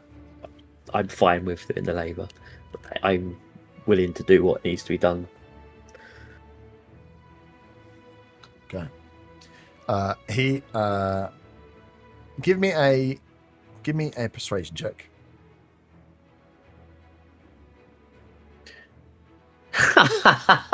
Yeah, perfect. And that one. Woo. You see Jeff's like nodding away, and Kian's just like, he kind of looks, he's like, okay, and he looks around over the corner, over the side. You can see stuff's been like leveled up, and he's like, all right, do us a favor then, go down there, and it's like, I want you to lift that, I want you to empty that wheelbarrow into that crate over there. And there's like a few wheelbarrows that have been pulled up off the gravel. They're like they're going up a little ramp and tipping these full wheelbarrows of gravel into these big baskets, not baskets, what they're called, barrels, to transport them. She's like, go down there. If you can get that wheelbarrow up and in, then we'll put you on the crew. Okay. So you go down around. So this is for you to use whatever you have available to you. It is a fairly hefty wheelbarrow full of just stone and gravel that needs to be run up a small ramp and tipped in. So it's gonna have to have some strength in it somewhere.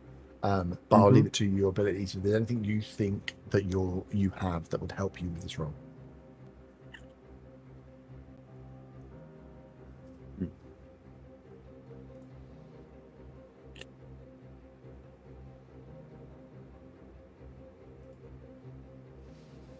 Because it's going to be a strength, or you just go with a strength check. But anything you could maybe to do to help your standing, because you're in on the basis of mason work, but in terms of hard labor, there is a big question. Any of those things useful? Probably not.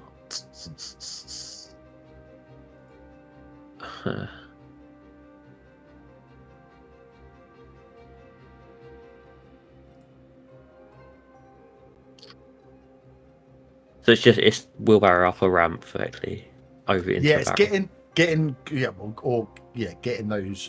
rubble into the barrel, moving like the shifting of some weight. But or if there's any gears or gizmos or anything else that you've got that you think would be useful to throw in your case. You're trying to find some reason to be like, we need big burly men. You're a known tinkerer. Small little man. Yeah. So what have you got that's going to keep you up? Like we can't carry. If I turn up with you there, I'm going to get fucking berated. Unless I could be like, oh, this guy actually's got something about him.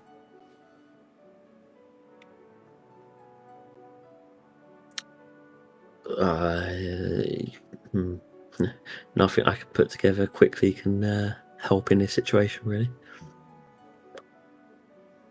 Okay. So you're going to go for just a strength check? Gonna just have to go for with my fantastic +1 to strength to just try and. Okay. Nice. So yeah, you see Jeff and Kian's leaning over there, looking down to the thing as you are sat. Did heroic inspiration get given out this morning? Did heroic inspiration get given out this morning? Who gets heroic inspiration in the morning? I mean, it can be. I do. I think It's a human thing, isn't it? Yeah. I think you and Willow get it, right? How many people can you give it to? Just one? Or do you get it for yourself and then you get to... Oh, maybe... No, I just get it. I don't give it to other people. I think if you already have it, you can give it out. Oh, okay, is that how it works? Yeah, I can give it out. Yeah. Sweet. I never use mine. Because I like seeing the little sun on my Stash character sheet. Have an advantage. Comes in really handy when shit like this happens. Oh, I've got a sheet open. No, it doesn't give you advantage anymore, doesn't it? Don't you just take the second roll instead? Does it actually give you advantage? No, second roll. You take the second roll instead. Oh shit! Yeah, which is why. If the first roll's shit, though, you know, it's worth taking another punt there. Yeah, I rolled an 11. Okay. Fuck it, I'll use it and get a worse roll. Yeah, there we go. Fucking 7. 7. Okay. So yeah, you get hold of the thing.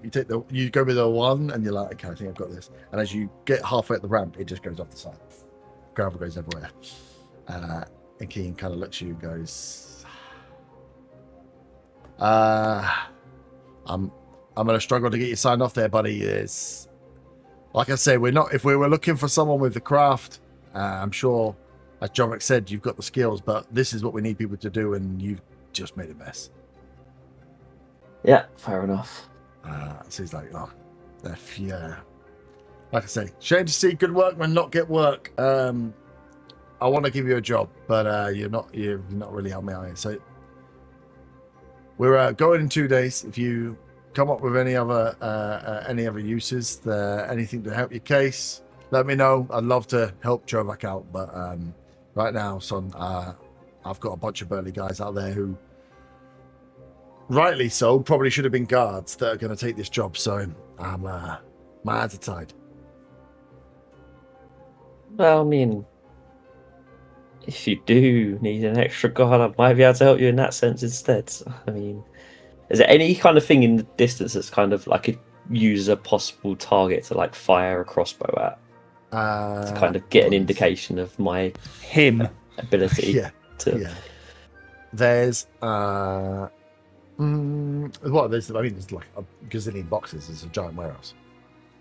Yeah, I don't want to fire into it. I guess it won't do that much damage, will it? Just firing into a box. No.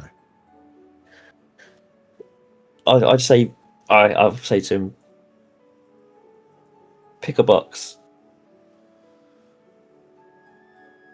He's like, oh, well, you're not going to shoot my goods, are you? Oh, it won't damage the goods. He's like, oh, okay. Or something else. Whatever. Give us a target. Give me a persuasion check. Because he's got a lot of people to get through. And he's giving you quite a lot of time. It's a 12. 12.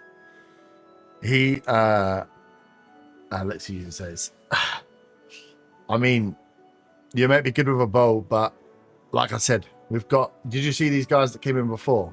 We got some strong, capable guards on here now. Look, go. What was that? A dwarf? A Githyanki? Yeah, you saw him come in and come out. Okay. So we got some guards on board. Look, maybe it's just not for you this time. Well, I mean, I could come down on the same boat as them.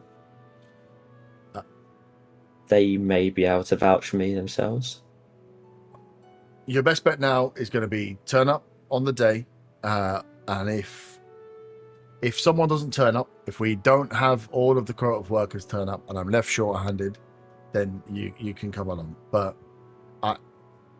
he points down to all the gravel on the floor. He's like, this isn't a great interview for me. So your last ditch. I'll let you turn up on the day we leave. We're leaving day after tomorrow, early, first thing in the morning. If you're here and I'm hands down, then you can get in. Okay, no problem. Thank you for letting me try out anyway. No worries. Like I say, we like to see the merchants. We like to see those with crafts get work where we can. I know it's difficult in the city at the moment. It's tough business out there, but we're also not a charity. We've got a road to build. And they mark up. Jeff marks down your name and stuff to thing as they again start cycling more people in as you come out. You come out a little bit covered in dust and dirt as you meet up with Cross and start heading up to meet the rest of the guys. I'm assuming you're going up to meet the rest of the guys. Yeah. Sweet. So you'll meet back up outside an inn, ready to start making your way over to the ring, yes? Does Zilna tell me he didn't get hired when he meets me? I'm just not going to mention anything. I'm just going to not say a thing, just walk. Did you get the job? Don't want to talk about it. I take that as a no. Do not worry. If they do not hire you, you can be my assistant and carry my bags.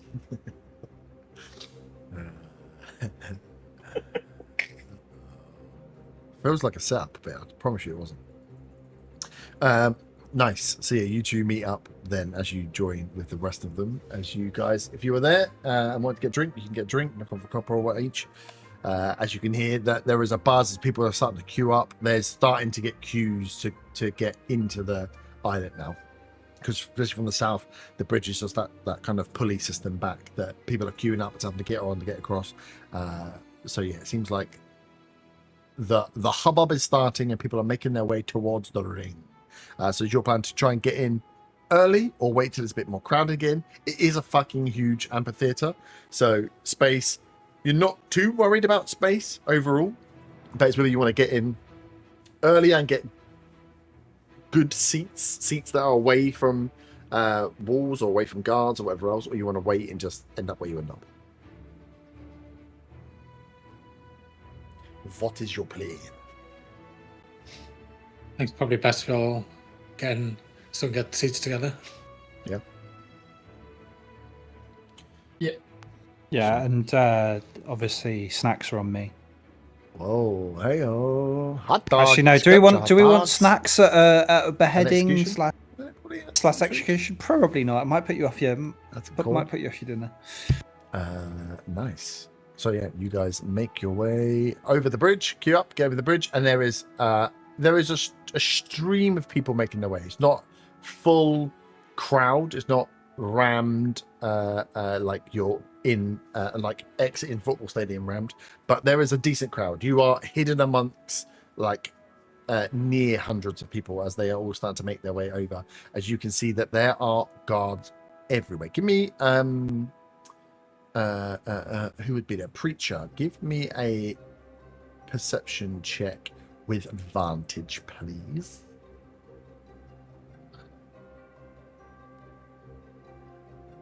First one's 14. Ugh. Second one's a natural one. So Nice. 8. So 14. As you look about and are checking,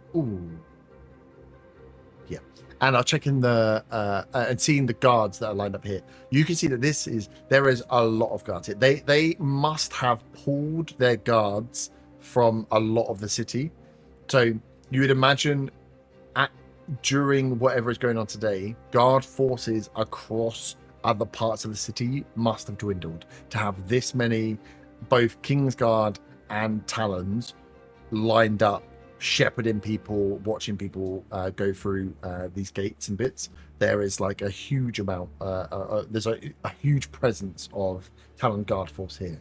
So it feels like that as this event is going on, that there is a lot more. This is more guards than you've seen police one event ever in Island Kingdom. Can I see the Githyanki training group anywhere? The actual Githyanki themselves, or the other dudes? Not as you're moving in, but you can keep an eye out for them when you get in. Yeah, I'll do that. Because at the moment, you guys are just like part of the civilian crowd making your way in to the building, into the ring as you're going through. Is there any question marks, like any funny looks? But I assume there'll be guards on us having all our weapons and stuff. There's a lot. They're not really checking people as they come through, but no, they don't seem to be stopping and checking anyone for anything at this stage, at least. So no, there will be a few look that they'll know that you have weapons on you, but like quite a lot of people would have some weapons as they move through the city, so it's not so strange. It's not like a no weapon city. I suppose they know there's mercenaries around, don't they? Yeah. So and they're going to watch a gladiator fight, so they're expecting Yeah. quite a huge, big mercenary crowd anyway. But yeah, you can see that they do know. But there's a lot of people moving through here, and these are guards. They're not trained to. They're not like security officers. They're just there in case the worst happens, whatever it might be. As you are funneled through to certain entrances, you can see that certain entrances, one's closer to the Grand Cathedral, closer to kind of the King's Palace side, the west side of the ring, are fenced off.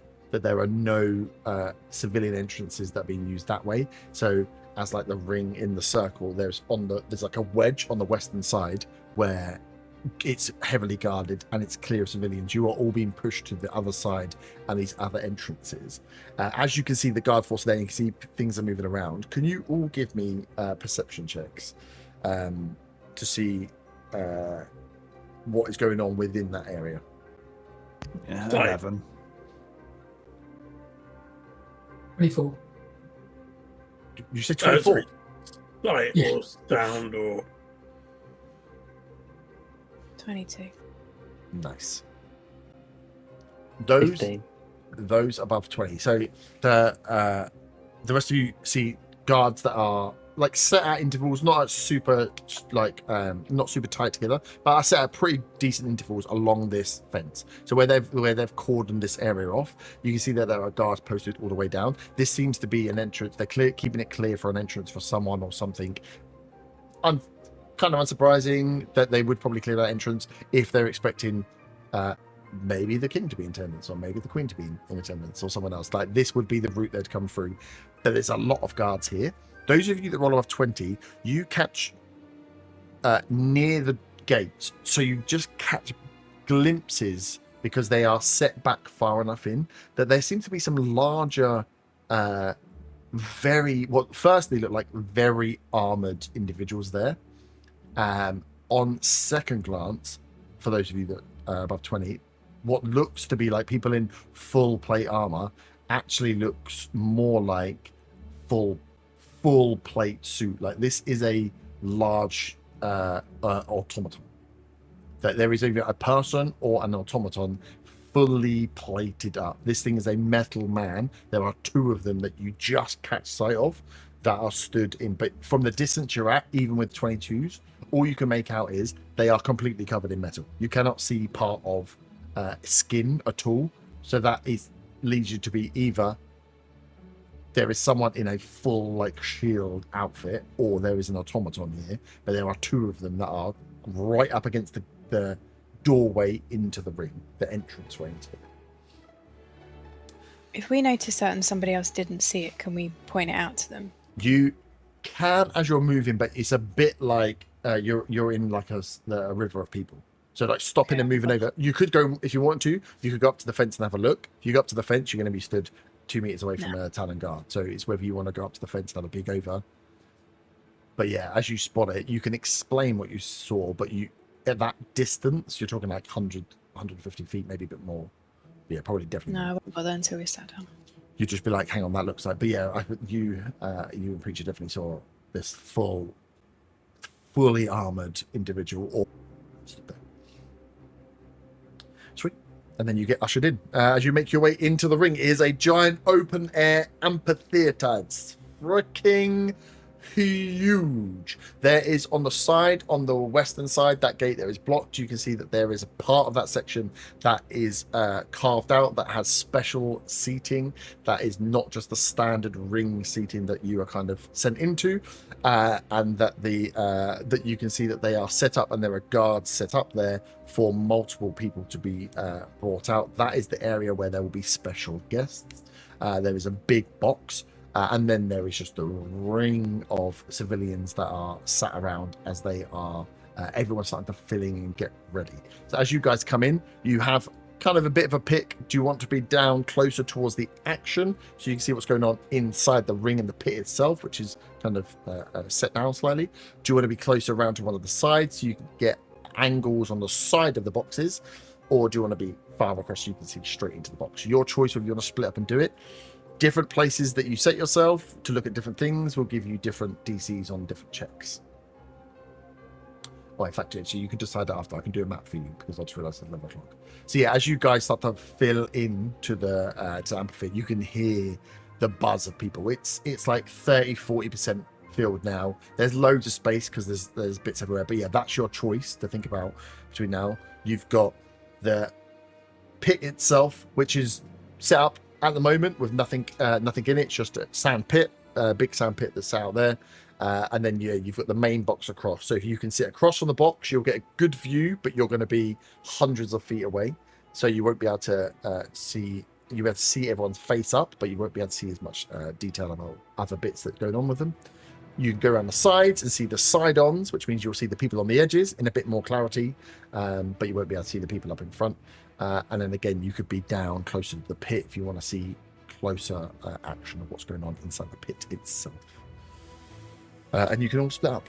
So one to think about. But yeah, as you all make your way into the ring, you can feel the hubbub, you can feel the rabble, you can feel people starting to get excited. There are snacks and stuff being sold. People are selling bits. There are vendors moving around. There are a few guards dotted about inside on the entryways that are just making sure people sit down. There's no rabbles going on.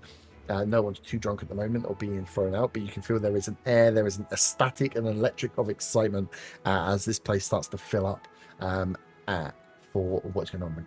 And also, sorry, as you were coming in, you would have been asked for your 1 copper piece for your entry to get in. So you can all take 1 copper off, or one person can pay for everybody, however you want to do it. But yeah, 1 copper entry fee as everybody is flooding now into the ring. And we'll pick up what's going on inside there next time. Good game. Whether Zilna gets a job. What an idiot. Imagine if he just stays behind. We'll see for 2 weeks. He's going to carry my bags. He's actually just going to... Hayward's just going to control year loss. the entire God. 6 weeks we're gone, or however long it is. Let us live. Sweet. So yeah, next time up we will see what's going on. Ta-ta. Ta-ta. Farewell.